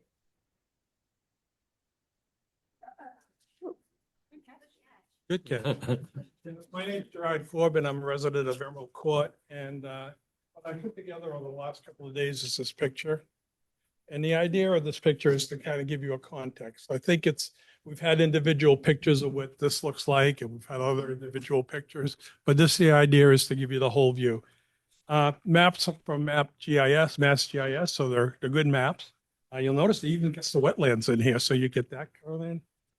For orientation purposes, this is Main Street, so north would probably be around here, okay? Yeah. So I'll just note for the record that we do have maps in the record. So just saying that we will be able to think about the maps as we think about this case, because there are maps on the record as well. Right, great. So this here is Red Road, Old Boston Road. Old Boston Road effectively separates this whole community from the rest of Tewksbury. There are no roads any other way except through Old Boston Road. Hillman Street over here. You'll notice this is where the 123 Hillman Street. You'll notice that there's this house on Dock Street that's not too far away. There. You'll notice that there's a bunch of stars. As part of the host community agreement, there was an agreement to fund for property protection. They can apply for financial reimbursement if their house is deemed to have lost value because of the proximity to the battery system. But you can see that covers a pretty big area. The other thing to keep in mind is the neighbors across the street don't qualify for that money. So that's very small. Emerald Court, you've heard about it. Bayberry is this red house over here. Important thing to remember about Bayberry is there's 13 memory impaired units. Trying to remove an memory impaired person from one facility to another could be a traumatic experience. People like to talk about Emerald Court. I'm from Emerald Court, but there's this huge apartment complex of 246 units that's also within a quarter mile of the facility. So you got about 20 houses, you got about 30, 40 businesses, you got Emerald Court, you got the Bayberry, and you got that. part of the HCA is there's an agreement that if there's any damage done to Washington Street, Hillman Street, Clinton Street, or Court Street, the company will pay for any damages done. Noticeably absent from that is Old Boston Road, which you can't get to any one of those streets without traversing Old Boston Road. So under the HCA, they can damage Old Boston Road. It's the town's responsibility. There's a note that was added to the conditions last night that said, consider repairing Old Boston Road. But again, it doesn't demand that it pay. Yellow roads are just, so that's my map. Thank you. It gives you a better context. A couple of other things I wanted to talk about. One of them is, We also have your helpful comments as well. okay, yeah, so I really don't plan to rehash them because of that. I do want to talk about the decision itself. I think last night, the decision went from a great first draft to a very good second. I think there's some serious deficiencies still in it. One of my major concerns is the disagreements between the host community agreement and the tentative decision. Host community agreement is for 20 years, not 25 years. The agreement for the project is for 25 years. Host community agreement has caps on the amount of money that will be spent for training fire personnel, fire equipment reimbursements, and for stormwater protection. Those are 20-year agreements on the HCA, should be 25. For firefighters, it's $50,000 a year, no escalation clause. So $50,000 a year of training in 2 years is going to get you a lot more training than it's going to get you in year 15 and year 20. So town's going to grow, more firefighters, significantly less training. So that's one of the examples. I won't go into cut and paste and other things. Apparently the decision has to be made today by 5 o'clock. Or for some reason, a cataclysmic event occurs, and I'm not sure why. And I'm concerned that this decision is being forced because it's, noontime on the last day of the month with some set of rules. And I encourage you to not make that decision based on that.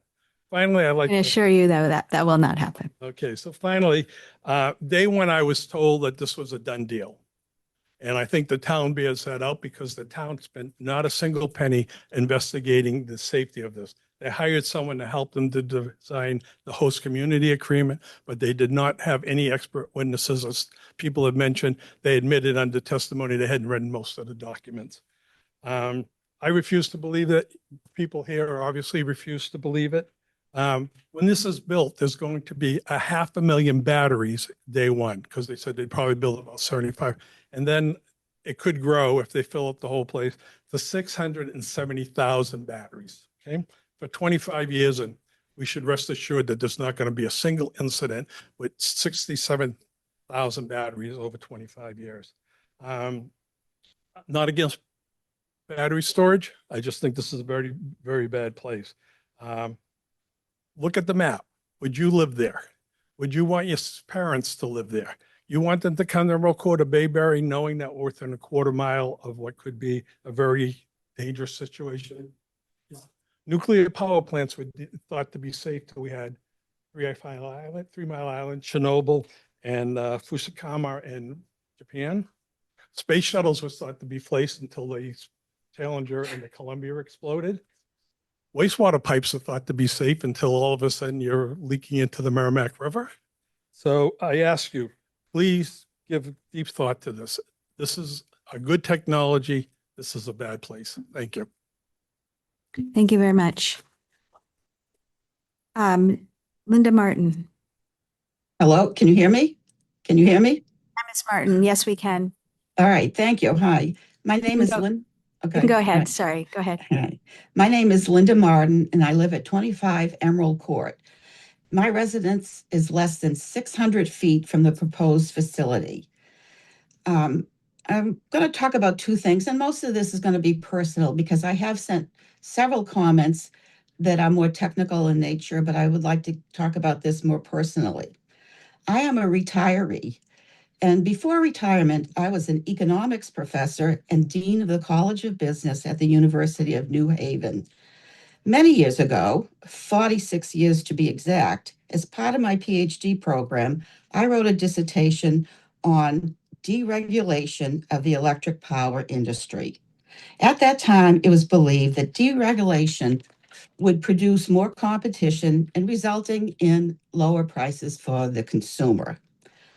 That desire, lower prices for the consumer, still exists in our current policy, but now we also have to contend with the effects of climate change and the use of fossil fuels to generate electricity. Now, this new process that we are following is a process really of shifting the transmission expense to private companies. It is a form of deregulation.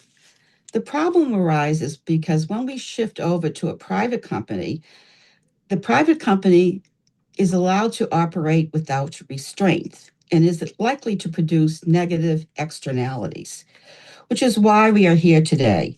We are trying to limit the externalities of a private company. Two of those externalities affect Emerald Court specifically. It affects our environment and it affects vulnerable people.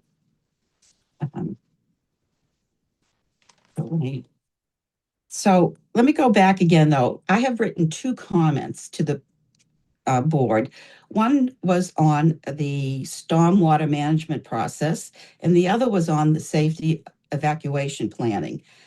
For the stormwater project, the comments that I made, last night when we received the last amendments, I was pleased to see that the staff of the EFSB has taken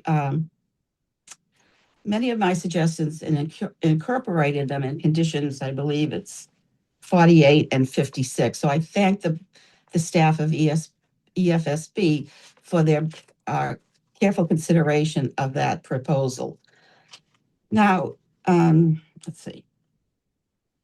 Although I have to ask, because this came in late last night, the new amendments, and the Moraga decision was cited as the reason why the tentative decision could be made while the Conservation Commission of Tewksbury is still deliberating on their process. I don't quite understand that and have not had the time to investigate the implications of that. Let's see. Now, second of all, I have to explain why I'm not with my fellow residents sitting in the hearing room. I, in fact, am on a ship in the Galapagos Islands. Good for me. Well, we all wish we were there with you, for sure. Maybe we should have done the hearing there. So, but I have to say, the first thing that happened once we boarded the ship is we were made aware of the emergency planning system. We were taught to identify the alarm systems and what they meant. Then we had to don our protective equipment, and then we were all told to find our muster place and prepare for an actual drill. Now, why does the company do this? This is National Geographic. Why do they do this? They have never had an accident, but they are preparing for what could be an accident and what could be the horrific effects of that. So planning and preparation came first. All right, I'm going to have to, excuse me for a minute. Have signed up for the second round of kayaks and paddleboards will be disembarking in approximately. Can you hear me now without the background noise? Yeah, you're okay. If you could wrap up, Miss Martin, we would appreciate it. Okay. I'm sorry, but I'm trying to. You're okay. You're okay. Okay. So what I want to say is that we would like people at Emerald Court would like to feel the same situation. And I'm suggesting that three things be added to the evacuation orders. First, a requirement for at least one full-scale or functional evaluation drill based on the ERP's evacuation and shelter in place. So in other words, we want to make sure that we can be actually clear about what this evacuation would be, especially since I heard concerns about using a reverse 911 call Many of the elderly members at our community do not know how to work that. And as far as I know, it was said that the Tewksbury Fire Department has a plan in place. And I don't believe that's true because none of us have been made aware of it. Second of all, I would like to make sure that the residents are involved in this evacuation. Many of the residents here actually live in fear and anxiety that thermal event may occur. I don't know if you're aware, but when elderly people go to their primary care physicians for the annual review, we are given a questionnaire, and I believe it's put out by Medicare. And one question is, do you feel safe in your home? Now, we have over 300 people living in our community. Can you imagine that when these people go to their primary care physicians and answer no to that question, we do not feel safe in our home? I think the social services of Tewksbury will be overwhelmed when this is brought to light. So I want to again thank you, and thank you for listening to all my presentations in written form. Thank you. Thank you, Ms. Martin, and thank you for taking the time off your vacation to do this. And it clearly shows how important it is to you and to the residents. So thank you. John Quinn? No, not here. Mark Riley from National Grid? Nope. Okay. Robert Wall? Okay. Do we have any public officials who would like? Okay, we do. Could you please state your name and yes, thank you. My name's John Lombardo. I'm a select board member. John Lombardo. Can you hear me? There we go. Okay. I am a member of the Tewksbury Select Board, and today I am not speaking on behalf of the board, just as an individual select board member. And before I begin my speech, I did make some amendment requests, proposed ones based off of what came in yesterday. I don't know if I can submit them to Donna for you to review during session or hand them out to you individually right now. What do you think? Give them to Ms. Sharkey? That'd be great. Awesome. Thank you.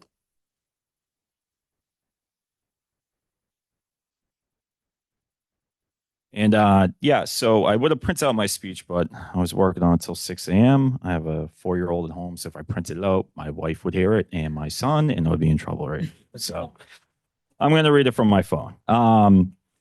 And so I really want to speak to the amendments in my speech, not go line by line item by line item. That's good because there's 100 of them. No, I only have 5. 101 no, now. I only have 5. I kept it short, kept it sweet for you guys because I want to focus this on emergency preparedness framework.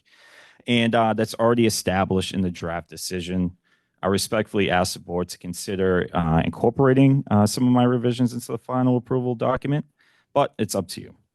First, I would like to thank the board for reviewing my recent correspondence regarding access and functional needs, or AFN populations, transportation dependent populations, evacuation planning, and emergency preparedness requirements. I appreciate the thoughtful work that has gone into strengthening the emergency response plan requirements. The amendments before you today demonstrate just my continued commitment to public safety. I believe they move the framework in a positive direction. At its core, my perspective has been very simple from the very beginning. Emergency planning should not only require a plan, it should demonstrate a shared understanding of how that plan would be implemented under real-world conditions. Many of my recommendations I am proposing are grounded in principles already recognized by MEMA and FEMA. They reflect the reality that some residents may require additional assistance before, during, and after an emergency. Specifically for seniors, individuals with disabilities, and those who depend on others for transportation. This is why these recommendations focus on access and functional needs populations, transportation-dependent populations, municipal and regional response agencies, mutual aid partners, resource requirements, transportation resources, and coordination responsibilities. It seems like a lot, but in my amendments, it's very, just a few sentences. The question isn't simply whether an evacuation strategy exists on paper. The question is whether there is a clear understanding of how that strategy would function in practice if it were ever needed. For many residents, evacuation might be straightforward. For myself and my family, we can just hop in a car and drive away. For others, it may require transportation assistance, mobility support, caregiver coordination, and other resources. Emergency response is shared responsibly. Emergency response is a shared responsibility. And the most effective plans are developed with input from people and organizations that may ultimately be called upon to implement them. Municipal departments, regional response agencies, and mutual aid partners each bring a significant perspective. And I do believe in this project of this scale where significant financial interests and competing priorities may be present. Broad participation is especially important. Involving a diverse group of stakeholders helps ensure that planning decisions are grounded in real-world response capabilities and operation realities. It also promotes transparency, accountability, and public confidence in the final plan, while helping ensure that those who are responsible executing the plan, like our mutual aid partners, are included in this discussion. My intent is not to create any obstacles to expand the board's overall framework, rather to build upon and help ensure that emergency preparedness planning remains practical, coordinated, and focused on real-world implementation.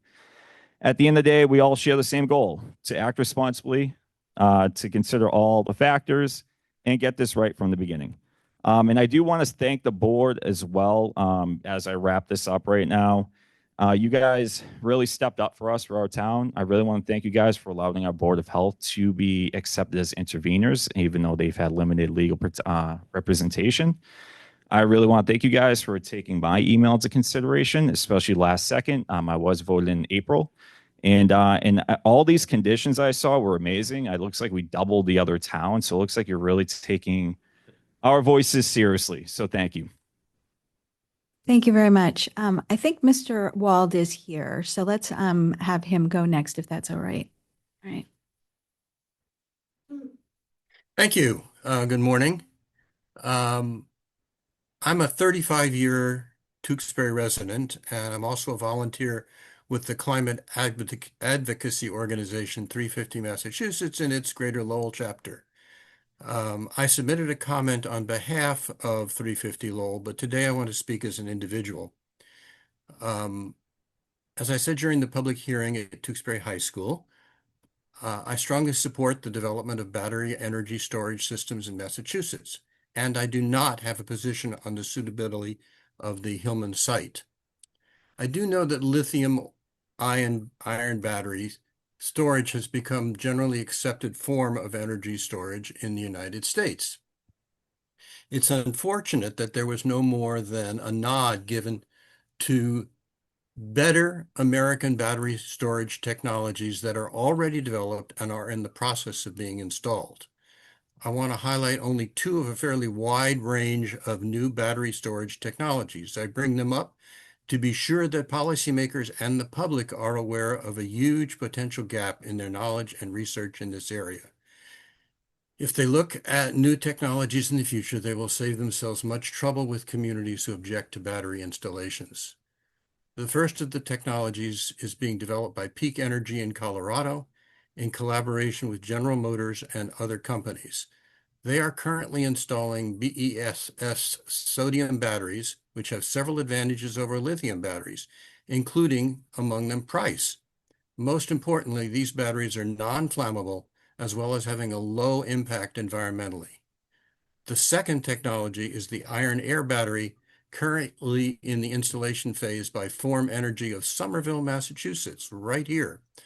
These batteries are also non-flammable and of low environmental impact. This chemistry has a lower energy density than lithium, but far longer storage capability. They can store energy for 100 hours as opposed to 4 hours for lithium batteries.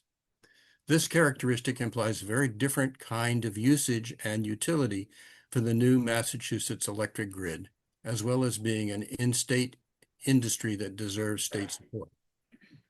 I hope that in the future, our state agencies will embrace the real worldwide future of energy storage with lithium-free batteries.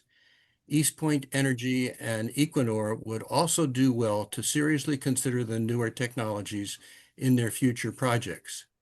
It is likely to save them a great deal of time and money spent on attorneys and experts.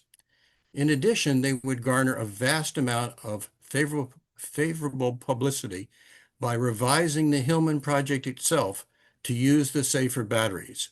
I urge them to do exactly that. This board would avoid many controversies and the company would be heroes. Thank you. Thank you very much. All right. Yes, we have some more public officials. Yes, please. Can you please state your name? Thank you. My name is Melissa Braga. Thank you, Madam Chair. Braga. Thank you, Madam Chair and members of the board. My name is Melissa. I'm the elected chair of the Tewksbury Board of Health.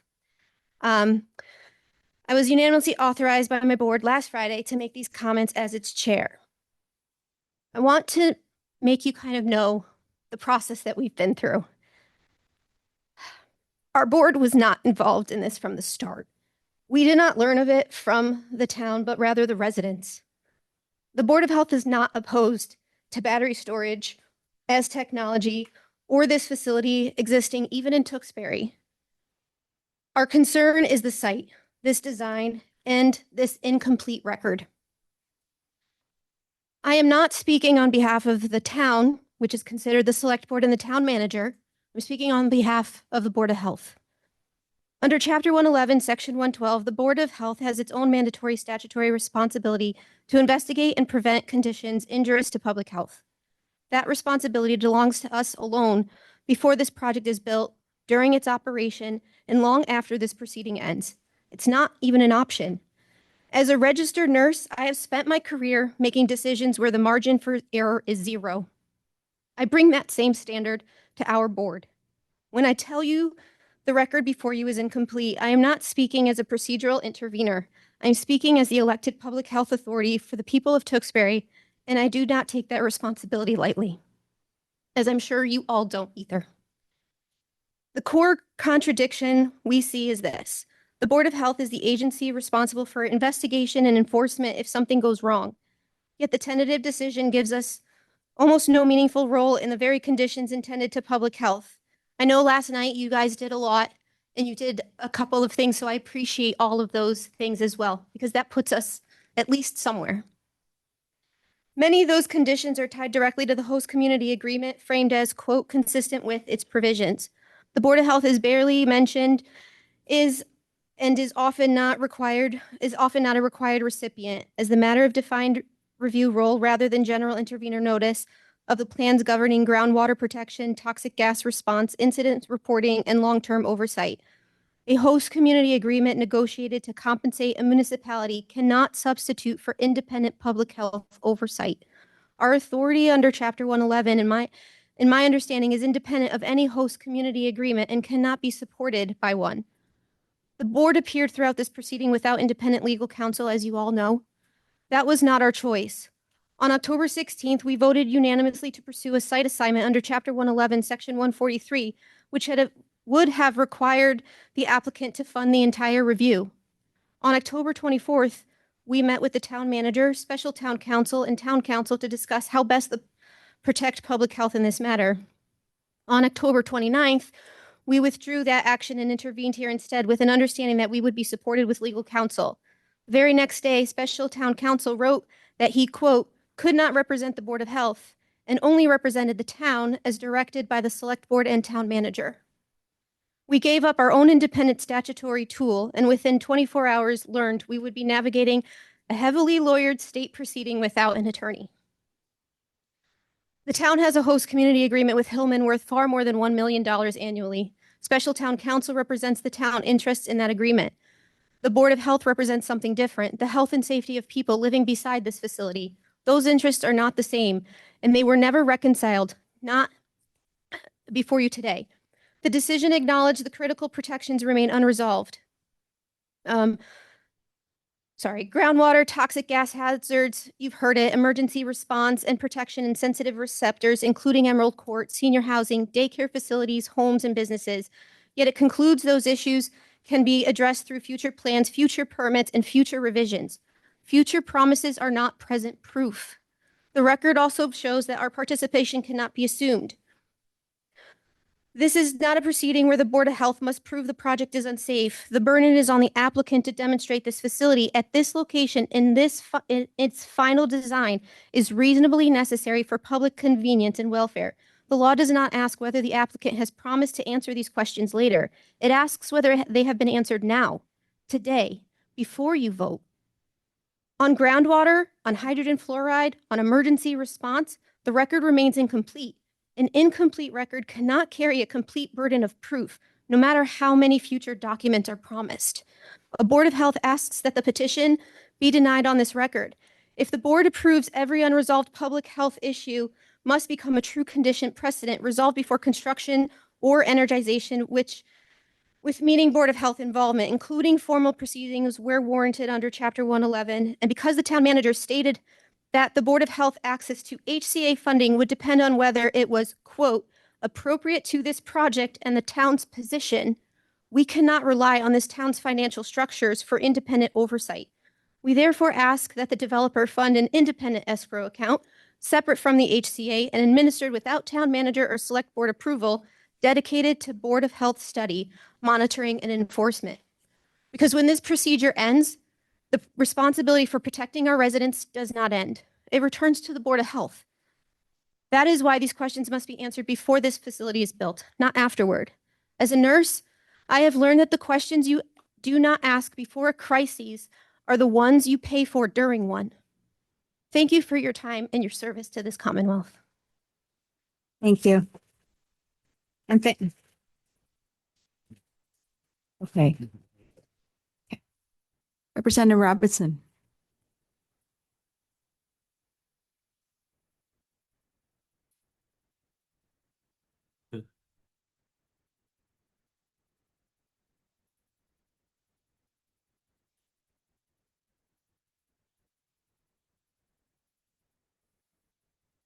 Chair, good morning.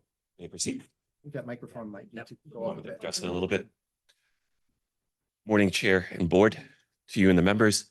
I first apologize for my delay and my frustration. This is coincidentally, and through no fault of the applicant or your own, the second infrastructure crisis I'm handling this morning. Bit unexpected, and combined with the walkover from Beacon Hill, please forgive me with the heat, looking a little less than human. I appreciate you taking time to hear me today.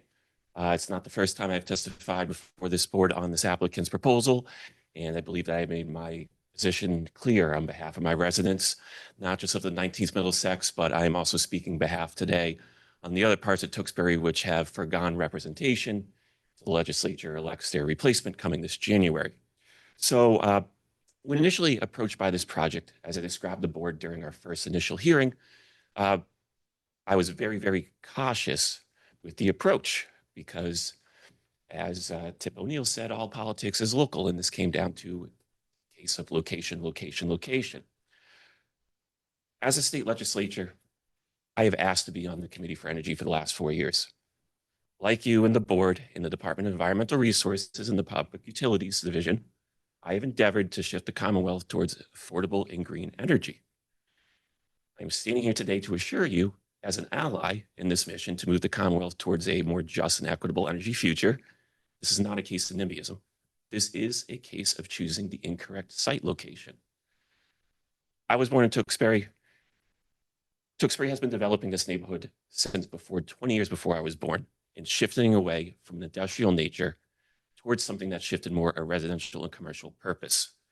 This is why in my previous writings and submissions, in my previous oral statements to you, I have heavily urged the board to avoid Site 1 and instead either shoot down the project completely, or if we're looking for a win-win scenario for all of us, to examine Site 3 with fairly extensive mitigation required.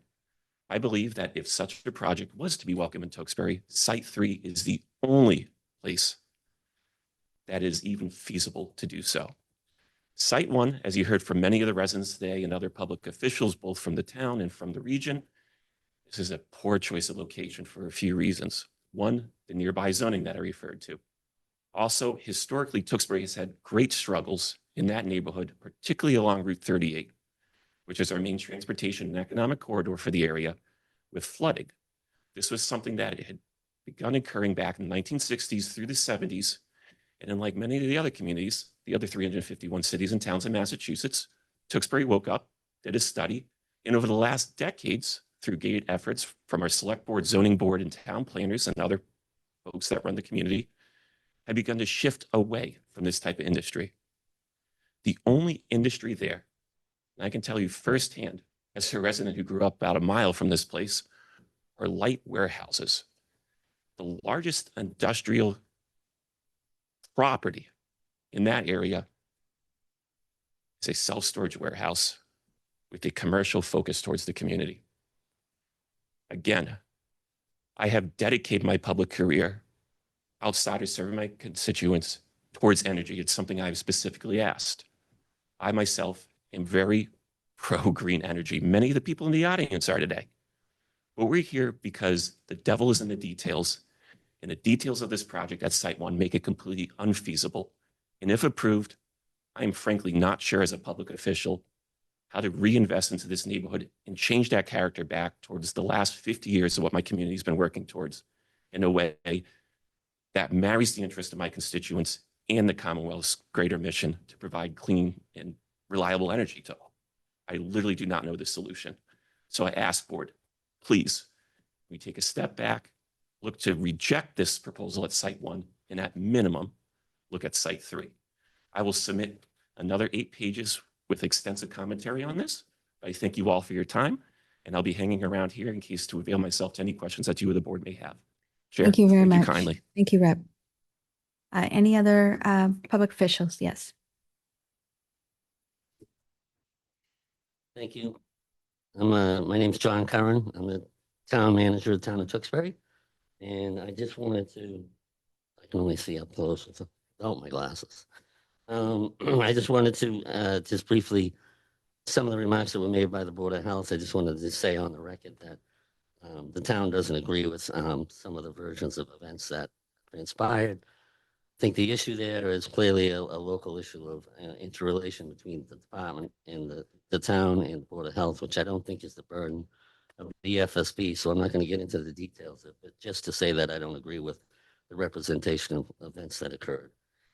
Thank you for allowing us to speak, and thank you for going through this very rigorous process. I want to thank all the members of the EFSB and the staff that we've got to know throughout this process. They've been very accommodating and paid attention to the concerns of every side of the issue and tried to accommodate people as best that they could. So I appreciate that. Their expertise is very evident, and so that is also appreciated. And I just want to recognize that this is a very highly charged issue, no pun intended. But it is obviously, we have a lot of people from the town here, and so this issue has been difficult for the community, but difficult for my office because we've had to basically deal with a lot of the issues that have been, you know, the dissonance that comes from these issues. As an intervener, the town had to make a decision to use the process to institute all public safety conditions possible in the event that the project was approved. And that's kind of the message I wanted to convey to you today, is that the town took the position that we wanted to participate in the process and not simply oppose it outright. Because if it is approved, we wanted to make sure that we weighed in and that we, from a public safety standpoint, which I know some of the neighbors don't believe that, but public safety is our primary concern. And we wanted to ensure that those issues were addressed through this process and through an ultimate decision that was made. And in that, I think that we've been very successful in that effort, and I can compare that to another decision you've just recently, tentative decision recently issued, which was actually bigger than the town of Tewksbury's project. There were 38 conditions on that decision. There were 100 conditions on our decision. 50 of those conditions came from the HCA. So it's very obvious that the board gave great deference to the local concerns and the public safety issues that were brought up by the town. And we appreciate that, and we're glad that they are incorporated into that decision. Clearly, our ability to mitigate these impacts would be lost after a project is approved. And I think that looking at the tentative decision, we were happy we were able to get many of these things incorporated into the decision. And just a few other issues to highlight. All 19 appendix items, which were all NFPA 55 related, were incorporated into the decision. We appreciate that as well. I think that this is a model for CBAs in the future and then under the new process for the EFSB. And I think that we would like to just also assure people that the emergency response plan and the HMA will be addressed and completed and required by the fire permit, and that we will ensure that those things are done before any occupancy is done with this project. So with that, I just wanted to ask the EFSB to stay engaged in this process and support concerns that the local municipality has about public safety as this process moves forward. And I thank you for your time. Thank you very much. Any other public officials? Okay. We're going to take a 5-minute break just so people can stand up and stretch their legs a little bit, and then we will come right back and start our deliberations.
Back on the record.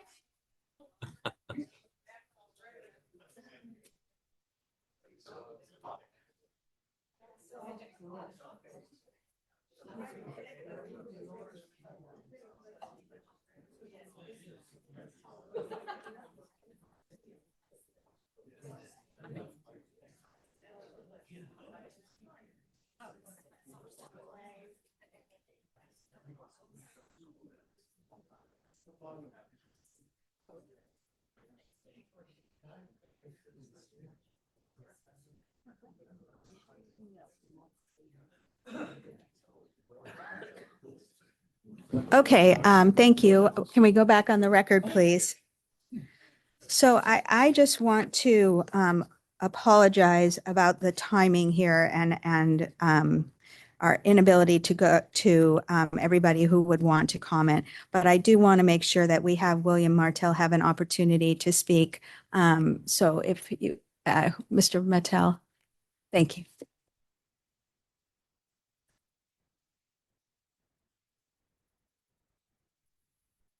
My name is William Martell, and I live at the house located 40 feet away from the battery project. The address is 123 Clinton Street. I've lived in this home for 16 years. Needless to say, I'm disappointed in the tentative decision. If this project gets built, there's going to be a 30-foot wall right outside my door. This is going to be a constant buzzing sound 24/7, enough to drive anyone nuts. But my biggest fear is going to bed and never waking up again. My house is in the danger zone. If something happens next door at the battery site, firefighters will be required to stay at least 100 feet away. No one can enter any closer without full firefighter gear, including a breathing mask and tanks. Why is it okay for me to live and sleep in an area that firefighters would need breathing apparatus to enter? When something goes wrong, I've been told that an alert goes to Texas. Then after that, the Tewksbury Fire Department will be notified. And how long will that take? How long will it be before I am notified? And how long will it take for the fire department to get to me? I fear these gases will get to me before anyone could warn me. And what are you going to do to ensure my safety if this goes in? This part of the process, to me, if this project can go to the next stage of design and development.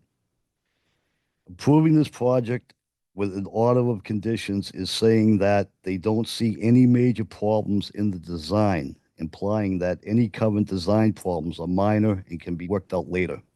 I honestly don't understand how my house and where I am every night, being only 40 feet away, isn't considered a problem to be addressed now.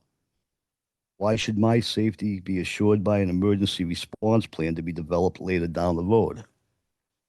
I'm just one person, and why is it taking so long to know what the plan is for me?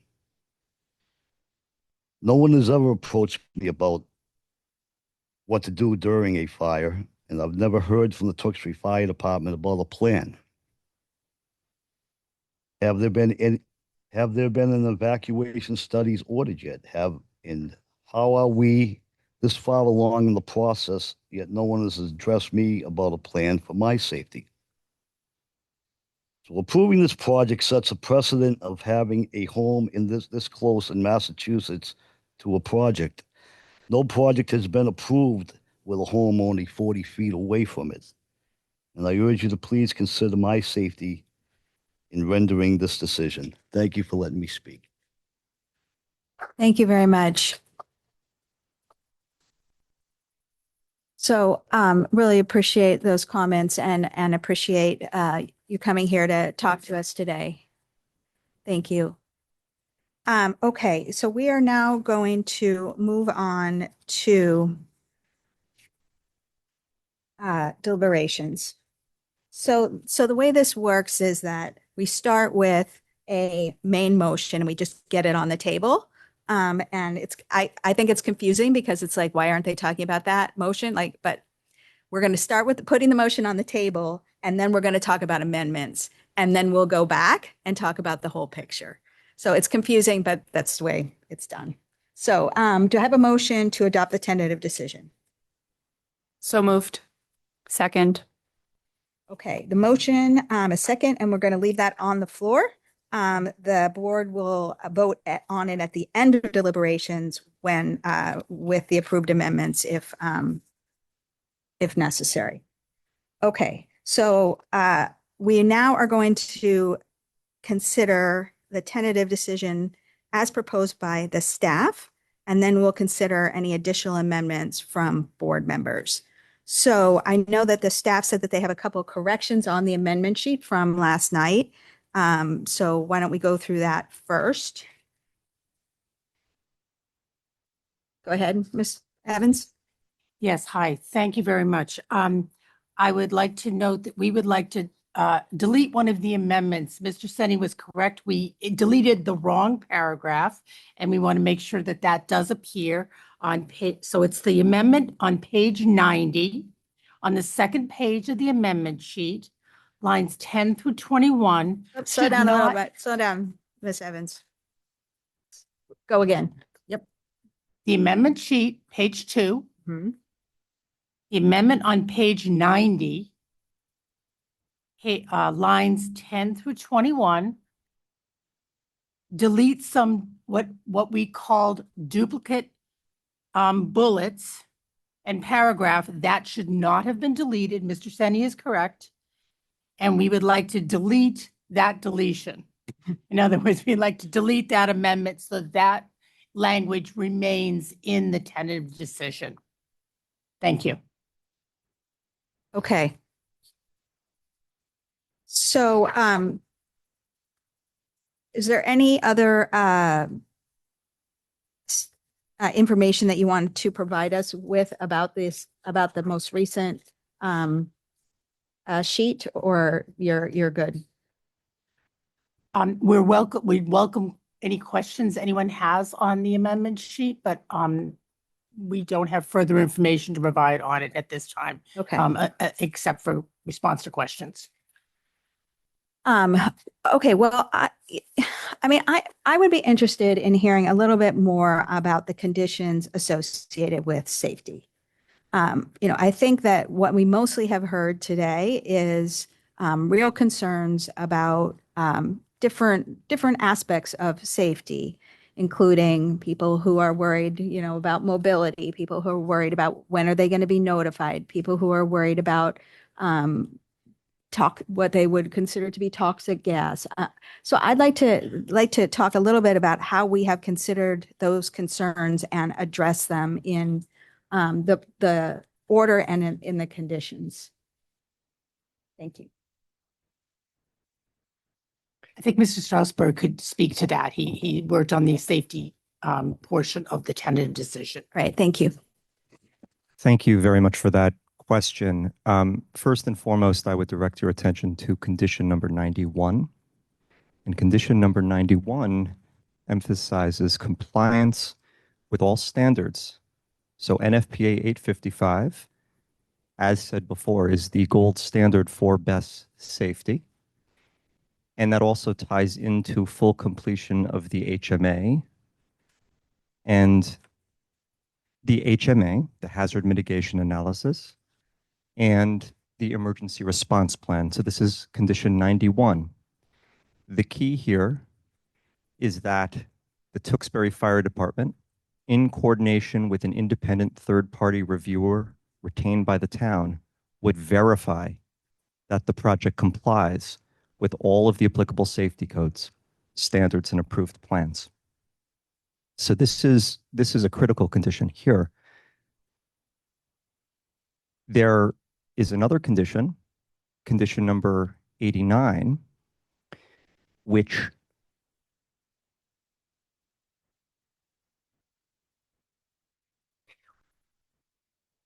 the key here is tying project safety to the HCA. And the HCA lists a whole host of NFPA 855 standards that need to be completed before the project can be approved by the fire department, before it can get that fire permit. And so what you have here is you go through each of these different standards from NFPA 855 and you got to check them off. And you can't get that approval until these standards are checked off. So that's another really important one. I will also draw your attention to a condition number 70, which pertains to required ERP content. And this is building off of what happened in Everett. This was a condition that was proposed there, and we've taken it and we've built from it. And here we have a whole host of requirements that are necessary to include in the ERP. So these are three very important safety conditions among them. And ERP is Emergency Response Plan. Yes. Oh, I will just emphasize for number 70, number 70I does already talk about that evacuation and shelter-in-place protocols for residents near the project. The additional condition that we're proposing would build upon that. Okay, if it's okay, I would like to go into that additional condition, condition number 101, which does talk about evacuation and shelter in place. One moment, please. It's on the amendment sheet. And I think what's key there, what we've learned over the course of this process from experts in shelter in place and evacuation planning, is that we're not looking for something generic. We're looking for something that's quite sensitive to the time and place parameters so that there can be a really smart response. And this proposed condition allows for the different parties to get together and flesh out that response that's sensitive to the site. And Mr. Strasberg, for everyone to know, this is on page 3 of the amendment sheet, the page 156, line 6-8 addition. 6-8, 6 to 8.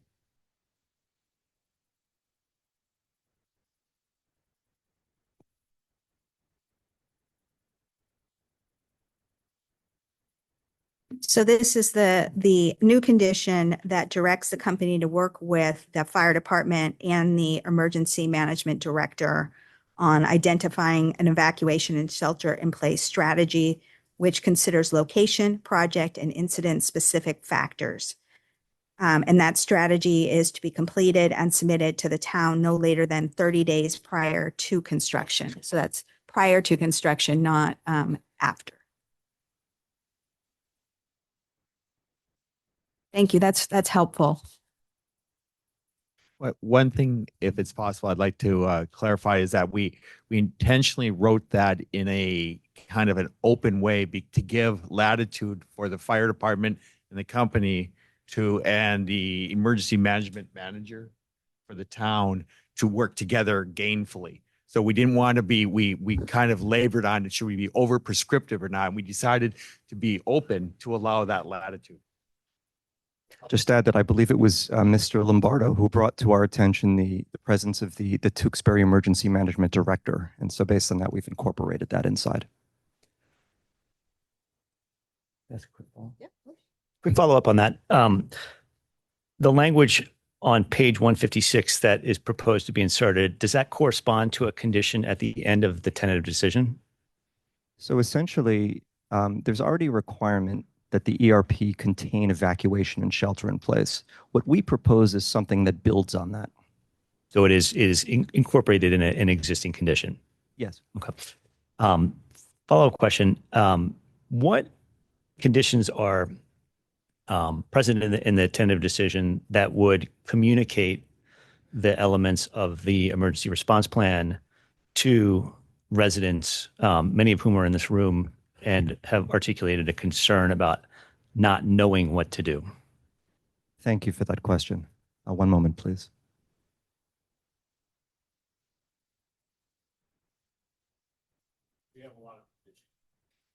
So for example,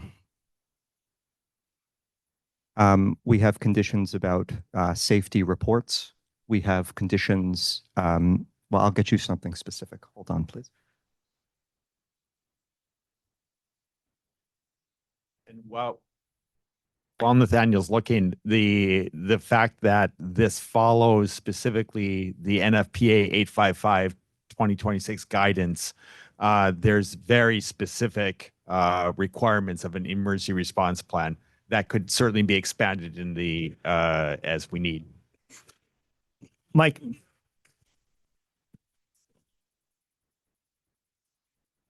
My concern is that these elements of the emergency response plan, compliant with the existing fire standards, don't necessarily get well communicated to the residents in the area of the storage facility. And I want to make sure that there is a good sort of line of communication, if we are to approve this, between the town, the company, and the residents who've articulated such concerns. Understood. I mean, people want to know what they would do in case of emergency. So I think for our condition 101, it might be very important to take that into account. Sorry. So you're saying as the town talks to the fire department and to the emergency, as they talk together, the company and the emergency management, that would be a part of what they would be talking about, how to handle communications, how to handle education, and that would then be incorporated into the emergency response plan. The aspects would be publicly disclosed, yes. But the actual sort of communication with the community about what to do in an emergency, how that would be communicated to the community would be in the emergency response plan, and that would be then carried out. Yes. Okay. And again, to reiterate Nathaniel's comment earlier, condition 70 does have the components, some of the major components of emergency response plan, but your point's well taken.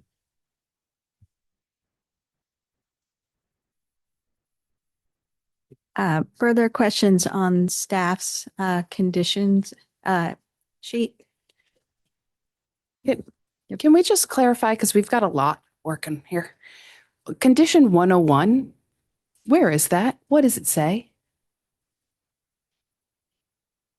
Commissioner, to clarify, this condition is not being added to an existing condition. To Chair McDermott's question, this will be a new condition. We did not number the new conditions because it shifts around. So this will be a new condition, and we're going to guarantee that anything that's changed in the body of the text is also appearing at the end of the condition. So when Mr. Strasburg's referring to 101, he's referring to the text of this particular condition, but it does not exist. The current TD stops at 100. I understand that. Where in this document that you've provided It's to this room? Page 3, on the fourth row, it's the page 156, line 6 to 8 condition. So not a separate. Page 156, line 6-8.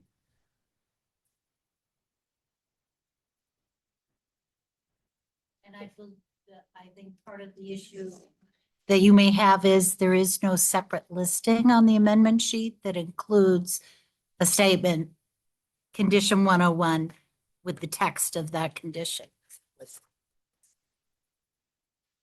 For clarity of all of us on the board and the members of the public in the room, I think this speaks to, at the end of page 6, you have your note that says where condition language has been revisited, yada, yada, yada. There's a cleanup and a matching. Joan, Ms. Evans, please correct me. Please help us. That note is there, but I want to answer your particular question because we're talking about a couple different conditions here kind of mixed in. We have one new condition added by the amendment sheet. That's at the bottom of page 5. That's the new one, not replacement language or additional language, but that's a new condition. That would be condition 101. It's just not labeled, unfortunately. Yes. But just to be clear, that's the new condition. Other conditions in the amendment sheet are amendments to existing conditions. But that Yes. condition on page 5, page 2, the list, page 205, line 2, does not articulate an education to the residents. That's correct. We were talking about two different things here, and I wanted to just clarify, that's the new condition. And that is something that we added in recognition of the Board of Health's role. And it directly has information going to the Board of Health that we inserted on the amendment sheet to respond to comments from the Board of Health. So maybe I can cut through this. Yeah. On page 3, the line with 156, 6 through 8, there is a paragraph that is replacing another paragraph that's currently in the order. So what's going to happen is you're going to put that in the order in place of that of the paragraph that's currently there, and you're going to make it a condition, right? So it will be 102 or whatever number it will be, because this is something that's going to be in the body of the document, and you're going to also, in accordance with the footnote at the bottom, put it in as a condition. Is that right? Okay. No. Can we I'm just do sorry. that? Because that would be easier. We could do that, but it's replacing language in an existing condition that's in the bottom of the order and Don't- it's actually in The the condition. replacement, the replaced language does not have a condition there. This is a new condition. There's no condition for this replacement For the language? We existing language, it does apologize. not. Joe. We can do whatever you'd like. If we could just do it as a separate condition, I think that would be helpful. And if you need to also add it someplace else for consistency, fine, do that. But this will be clear, and we'll have this be 102 for a new record. Thank you very much. Sorry for the A confusion. record of 101 will go to 102. Okay, Madam Chair, can I ask a follow-up question on the? of course. Okay, so just thank you for walking through the variety of conditions that are trying to address emergency response. Can I confirm, just for our edification, two questions, two conditions that you cited to. Number one, my first condition is referring to condition 89. That is with respect to the HCA Appendix A, consistent with HCA Appendix A, the board directs the company to provide Tewksbury Fire Department. There's a long list of sub-bullets there. Is there a timing associated with the board, with the company providing Tewksbury Fire Department with that information? Yes, there is. That has to happen before the fire permit is issued. Thank you. Then to 91, and this reference is in a couple of places, and I questioned the company on it a little bit earlier this morning.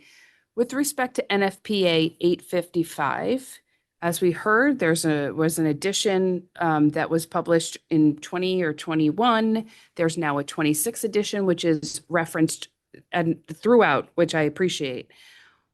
Do we need to write in here the 2026 and future editions of NFPA 855 to make sure that construction is conducted under whatever version of NFPA is in place at the time? Yes. Do we need to put it in 91 or every reference to 2026 edition? 91 is sort of, in many ways, the comprehensive thing. So maybe that's the place to put it. Okay, I just want to make sure we're getting the top-notch, most effective. So I would make that change. We do not have a current motion on before us about these amendments, so I will make it at the appropriate time. Just marking my flag. Ms. Hypo? Well, I was going to suggest in addition to the new condition 101 to focus on the public communication related to relevant aspects of the emergency response plan, but Commissioner Mahney makes a good point that we actually don't have a motion on the floor. which would probably make sense to do first, unless, okay. Move to adopt the amendments reflected in the staff amendment sheet dated June 29th, 2026. Second.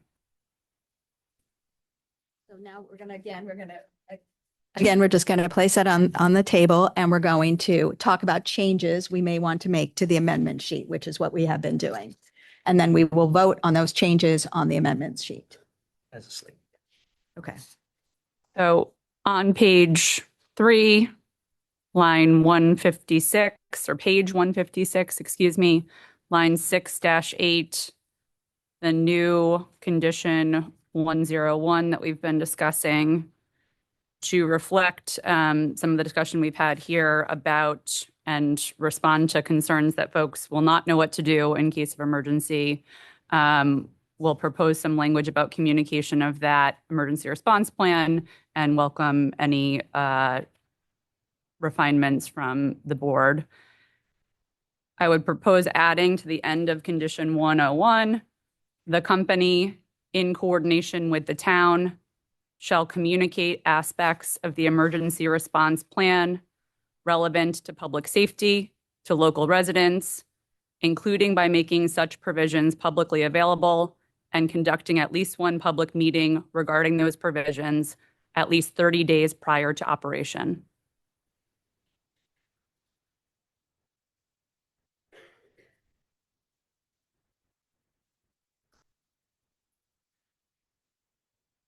Okay. Do we have that? May I ask a question? So you are proposing to add that language, Commissioner, to the new condition 101 that would be that's referenced at the bottom of page 5 of the amendment sheet? The bottom of page 3 of the amendment sheet. Thank you. So following the sentence, this strategy shall be completed and submitted to the town. This strategy shall be completed and submitted to the town no later than 30 days prior to construction. I propose inserting the sentence that I just proposed after that That's sentence. helpful. That would be, we labeled that condition 102. I thought you had said 102, 101, but that's new condition 102, and we can add it to the bottom of that condition. Correct. And just so we don't confuse this, let's not use the numbers because no public document has numbers on it at the moment. Let's just describe the condition. Okay. I will break that rule immediately after agreeing to it. Sorry. What is condition 101 then? It's that new condition. Bottom of page 5, which is the complaint log. So page 5, page 205. That's correct. Thank you.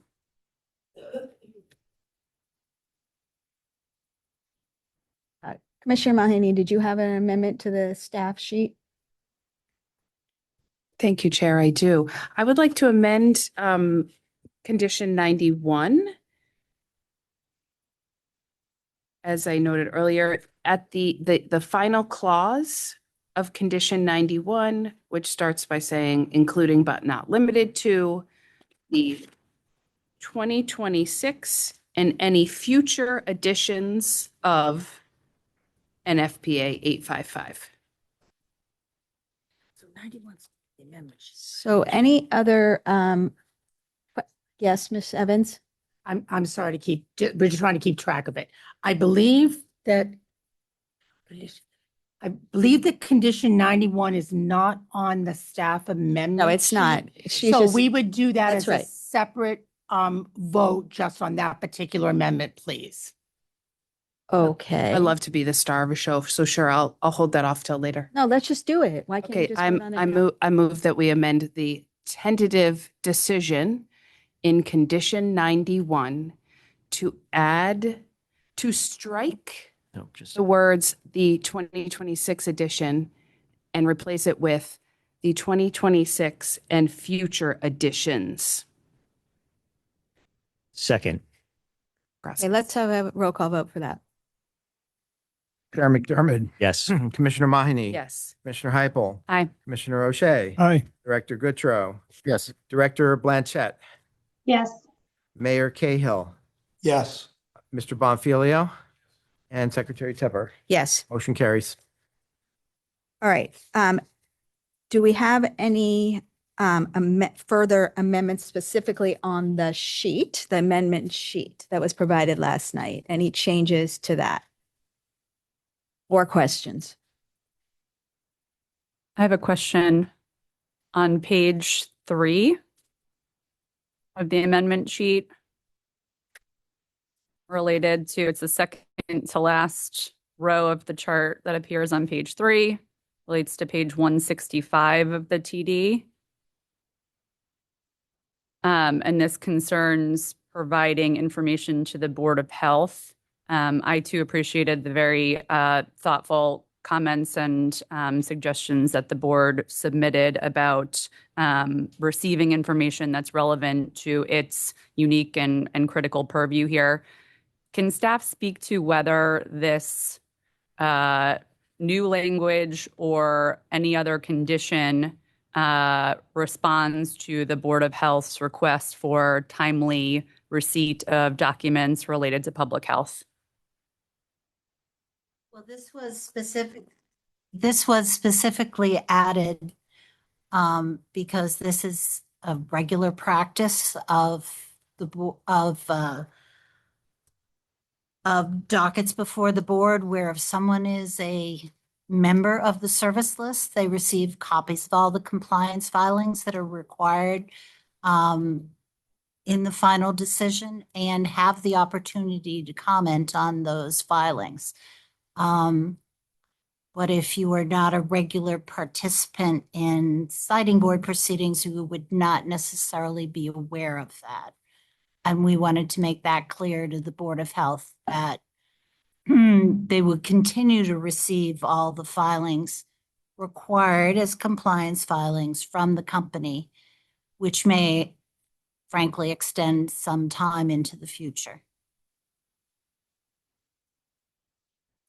Thank you. It sounds like perhaps the Board of Health's requests regarding receipts of information, documents relevant to public health, they had some very specific requests related to that. If not in that footnote, are those addressed somewhere else in the tentative decision or a condition thereof?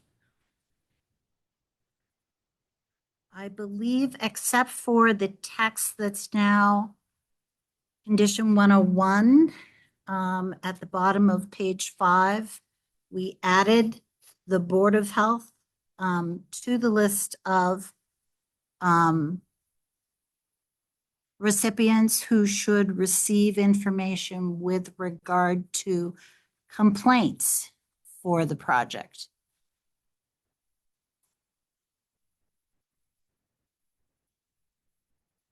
To add to that, other than this footnote, because this footnote recognizes that the Board of Health will receive all filings that come in on the docket during the compliance phase as an intervener. We did not call out the Board of Health any other places specifically for extra service of documents, other than the complaint log that Ms. Sharkey just identified.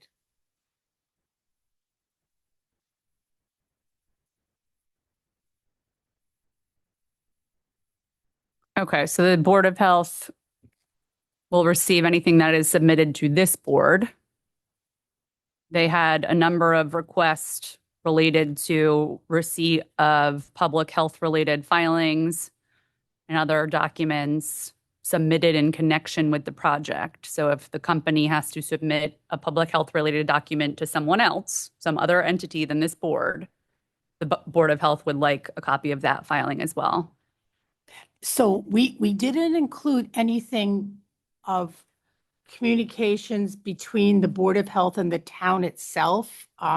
We thought that was kind of more of an internal thing within the town. So we didn't provide any conditions for that communication there. We provided conditions for communications to this board as we thought that was more appropriate for the board to vote on. So would the company agree to provide the Board of Health with health-related filings that they make to other entities besides the siding board? Yes. Yes. The answer is yes. So maybe we can craft something along those lines, Ms. Heupel?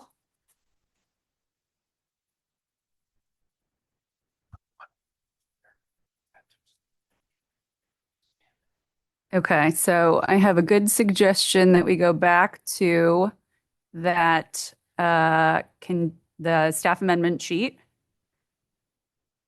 Page 3, the bottom of page 3, the same row that I had previously referenced related to page 165 of the tentative decision. Well, that would put it as a footnote, though. You made it. Doesn't have to be a footnote. Where the footnote would have otherwise. I know, but the footnote is really just a footnote that says, this is our standard practice. The Board of Health will get stuff from the siding board. What we're talking about now is something that would be more like a condition that would be different than sort of what would happen with the siding board and would be more unusual, that wouldn't necessarily automatically happen. So I think we should just have a separate thing. Perhaps a new condition, number 103. Sorry, Wayne, for using the numbers again. Be numbered later. A new condition at the end of whatever number of conditions we have at the end of all this, providing that the company shall provide to the Board of Health copies of all public health related reports, plans, filings, or documents submitted to other public entities.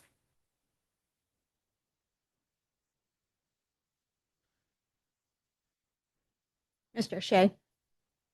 Commissioner. Yeah, maybe clarify, Commissioner Heupel. There were a number of specific requests from the Board of Health in their comments on the tentative decision. Are you referring to anything specifically in their requested revisions or just more general that you don't think would be captured by the best practices? Well, I don't think a number of their requests would be captured by the best practices. So that's why I'm looking for a new separate condition. I am trying to weave in the Board of Health had a number of separate requests related to provision of documents, and I'm trying to kind of weave those into one comprehensive condition. So I'm wondering, are there specific requests that you saw in the comments that you think you'd want to add so that it's more specific in terms of public health documents? I'm just wondering. I would certainly accept a friendly amendment to the proposed new condition if there are things that jumped out at you. I do have some language from the board's comments previously that I think are largely, if not entirely, captured by this general requirement for anything related to public health. So the board had expressed concerns about emergency response, hazardous materials, stormwater, groundwater. It's a pretty wide-ranging request, so I appreciate the company agreeing on the record to provide copies to them directly. My sense is that it's better to be over-inclusive and create a category rather than try to enumerate every single public health related document. Agreed. I just want to make sure that the public health actually does capture the comprehensive list of documents and that it would include things like stormwater, groundwater, and containment plans. So as long as we're all clear what public health documents mean, I think that will be good.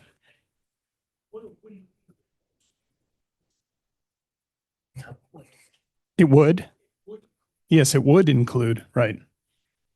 Might I suggest a slight amendment to capture Commissioner O'Shea's idea that they're all public health and safety documents? Would that capture your concern? Sure. I think it would capture my concern. I just wanted to air it so we understood what public health meant. And I think safety is even more comprehensive.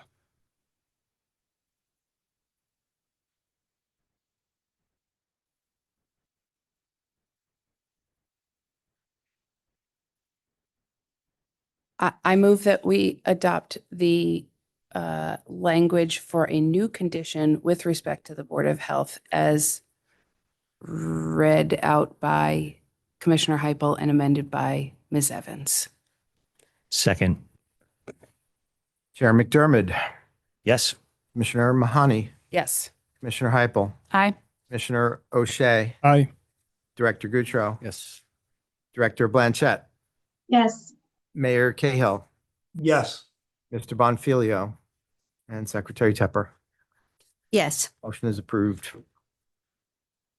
Okay. Any other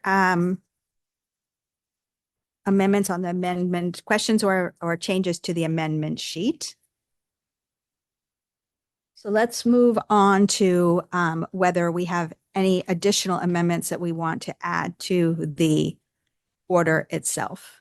May I suggest that, I'm sorry. Go ahead. To interrupt.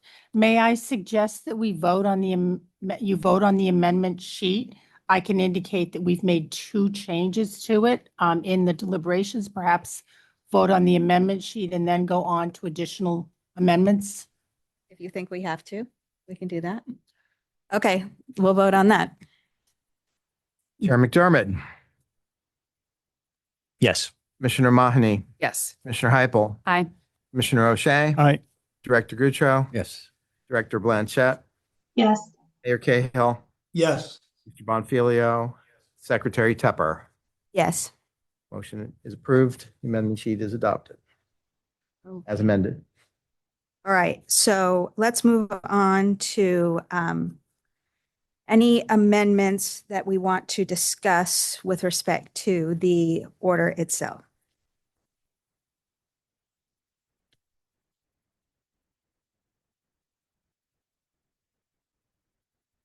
I guess, my general view of reading through all the amendments and conditions, I think the conditions were, in terms of adding additional conditions, I did not see any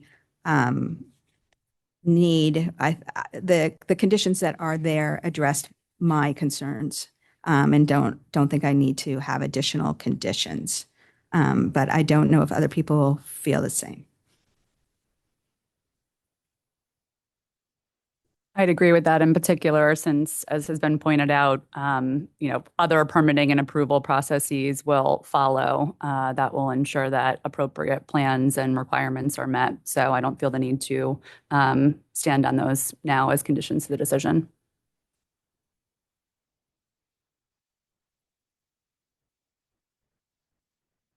Okay, so let's you good? I would just like to note that Mr. Lombardo, in his discussion today, had provided information that would expand the description of things that might be included as part of the evacuation plan, and whether we should potentially include that additional language in the condition relative to the evacuation. Yeah. Do we, can you remind us what that is, where we can look at that? But we do have the comments. if he provided copies of 5 proposed Yes. amendments today, Yes. and the question is, I guess, to what extent would the board like to consider any of those proposed language additions? Ms. Sharkey, weren't those provided only to you, or do we have copies of those? I don't think we have copies. That's why all of us are Everyone's looking, shuffling frantically. I think those went to the I presiding think they were officer. just provided to you. So there's right here.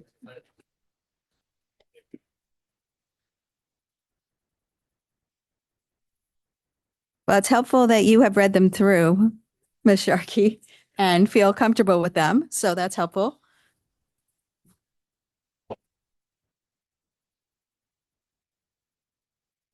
Company be allowed to see those? No. I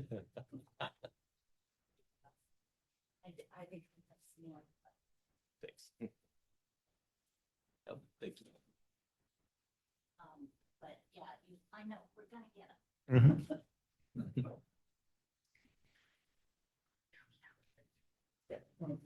Given that Ms. Sharkey has reviewed them, would it be possible for you to highlight what you like about them and make some suggestions for us?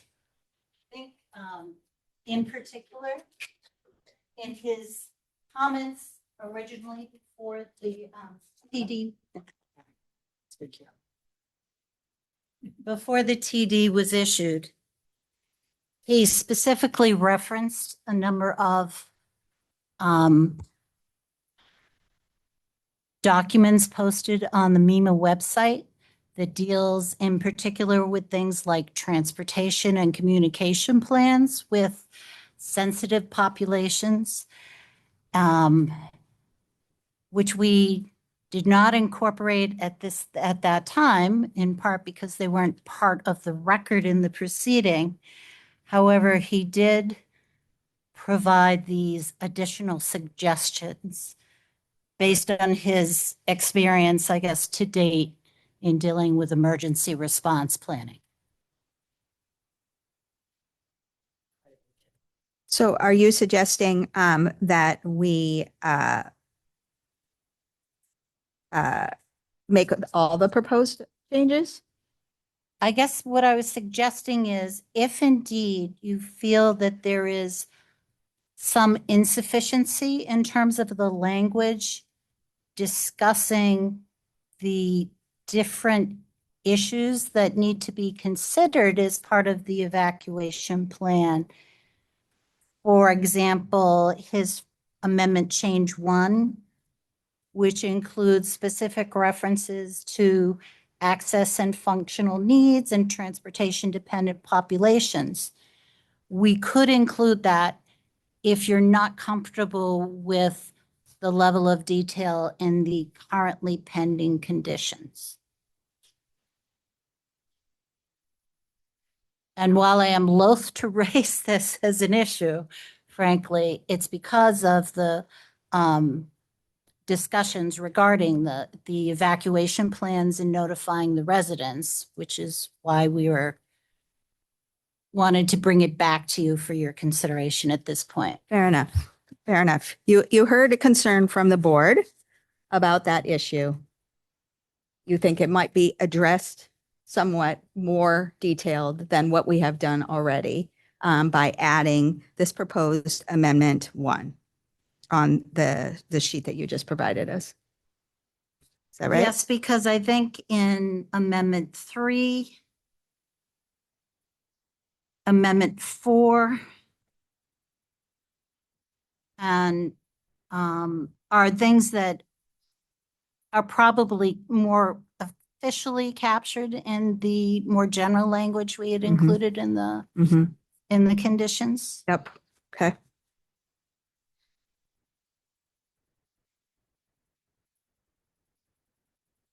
So under amendment change number 1, there are 2 proposed changes. That's correct.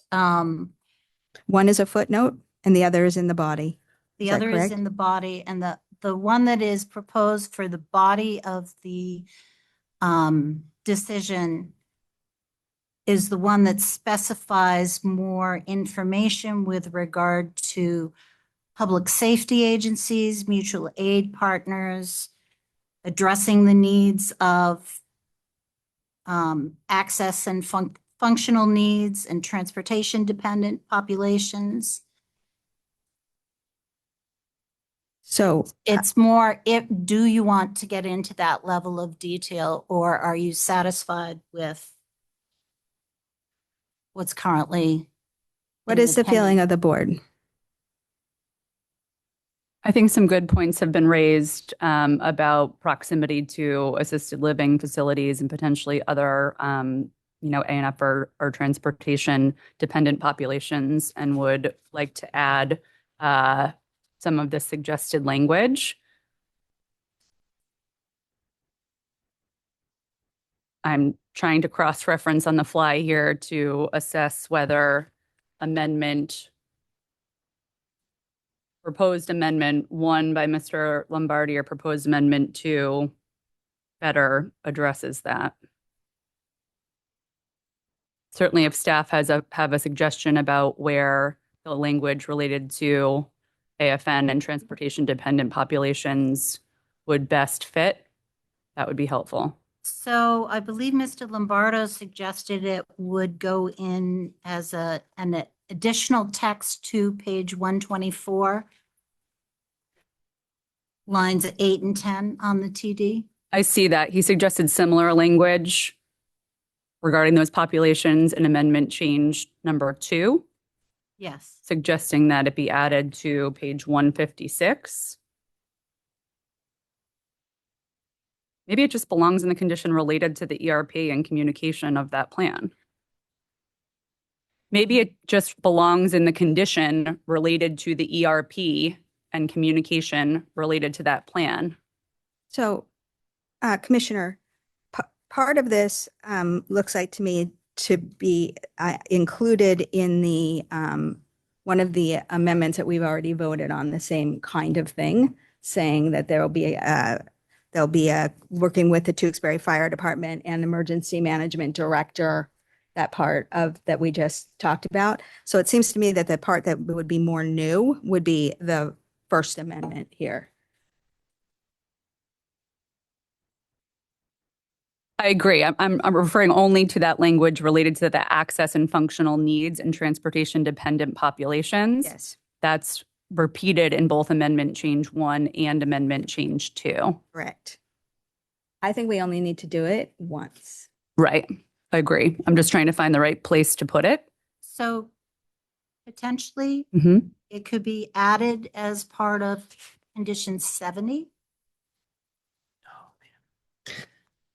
There's a discussion in part I of condition 70 that talks about evacuation and shelter in place protocols for residents near the project.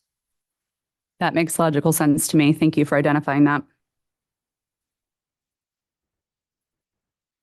Okay, so have board members had an opportunity to read the 2 proposed changes that are labeled as amendment change number 1?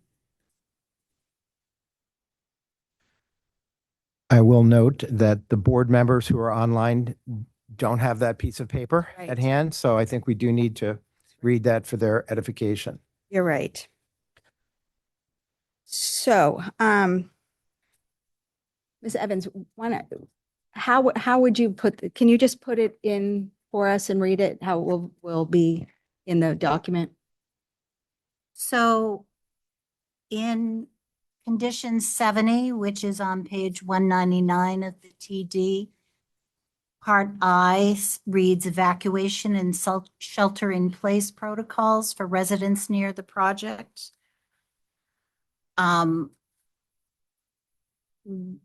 We can add the language he's proposed that says the ERP contains a requirement for a documented evacuation and shelter in place strategy developed in coordination with local emergency management, public safety agencies, and anticipated mutual aid partners, which specifically addresses the needs of access and functional needs and transportation dependent populations, identifies anticipated roles, resource requirements, transportation resources, mutual aid requirements, and coordination responsibilities, and reflects operational input from participating response agencies regarding implementation of the strategy. Okay, let's have a motion on that. Move to include the language just read by Ms. Sharkey into condition 70 sub I. We have a vote on that, Second. please. And Ms. Evans suggested that the additional language begin with the ERP shall contain. As further amended. Thank you. Sorry. I'll just note that condition 70 states that already. It's just the additional language with regard to He's replacing it. coordination with local emergency management, public safety agencies, and anticipated mutual aid partners. Okay. I mean, condition 70 reads, the board directs the company to include in its final ERP at a minimum the following. And there's a long list of things the ERP needs to include.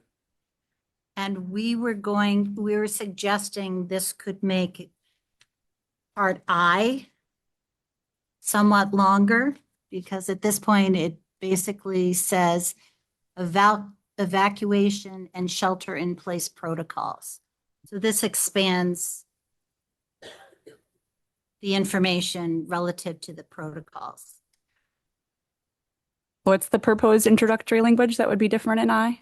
Not the entire provision, the language that you're proposing adding, Ms. Evans. That's right. What is that language? So including documented evacuation and shelter in place strategies developed in coordination with local emergency management, public safety agencies, and anticipated mutual aid partners, which specifically address the needs of access and functional needs and transportation dependent population. I'm sorry to interrupt. I understand. I have it in front of me now. Thank Oh, you. I'm I have sorry. that. I was asking it sounded like Miss Evans was asking for additional language, additional, not reflected on this sheet provided by Mr. Lombardo. Perhaps I misunderstood. I think she just said change it to shall. Great. Is that correct? And now reading what you just said about the beginning of that condition, I would even take the should or shall out and just say including. Wonderful. So moved. Okay. Second, as amended by the good commissioner. We Right. have a vote, please. Yes. Chair McDermott, Yes. Commissioner Mahoney. Yes. Commissioner Heipel, Aye. Commissioner O'Shea. Aye. Director Goutreau. Yes. Director Blanchett. Yes. Mayor Cahill. Yes. Mr. Bonfilio. Secretary Tepper. Yes. And the motion carries. Okay. So we are now going to go back to our main motion, right? Yes. And can I help you?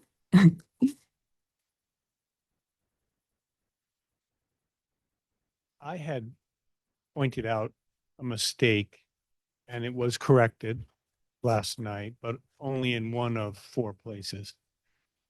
This has to do with the distance of 123 Clinton from the property boundary. I had given some page numbers in my reasons to reject decision, 92, 128, and 135. So staff, have you thought about that? It sounds like maybe it was corrected in one place and not in other places.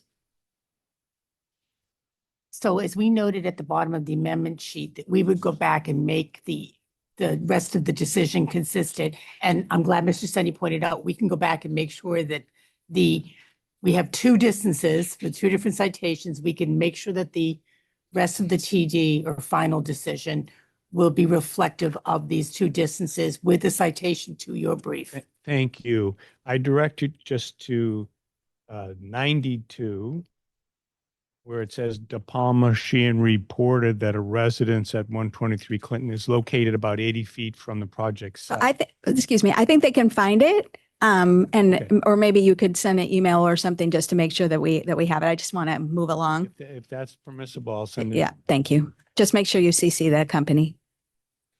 Okay. So go back to the main motion and deliberate on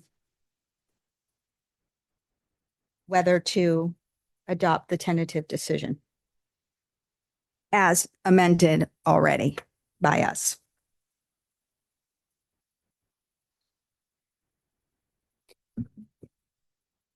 Thanks, Madam Chair. I think we're in the final stretch here, so I just wanted to comment, just a couple quick comments. First of all, thank you to the team at the EFSB for your dedication to getting this so thorough. We've broken records here today, and that is because of your careful reading of the comments and listening to the town, the residents, the Board of Health, and others. Thank you to the interveners, and particularly thank you to all of the residents who came today, who participated today, and prior to today. And given where we are and the challenges of siting any type of infrastructure, thank you so much to the town and the Board of Health, especially the Select Board, for sticking with it. And even when nothing was perfect, standing up for your community and making this a better outcome. We have so many challenges ahead of us in the Commonwealth to make sure that we have a secure, reliable energy system. That is what I start with when I consider these decisions. That's why I'm on the board. I represent the Energy Resources Agency, so it's not a surprise that I would focus first with energy. We also have to know what's before us in terms of the legal questions and the role of the board. And I know that, with the guidance of the EFSB team, the staff, and lawyers, that is where we start with these tentative decisions. So I am confident that the many conditions that we have set forth, the pressure that we have put on the company to build the best and the safest system with backstops and better communications, that this facility will provide for reliable and resilient energy in the Commonwealth, and thus I will be voting in favor of it. Thank you.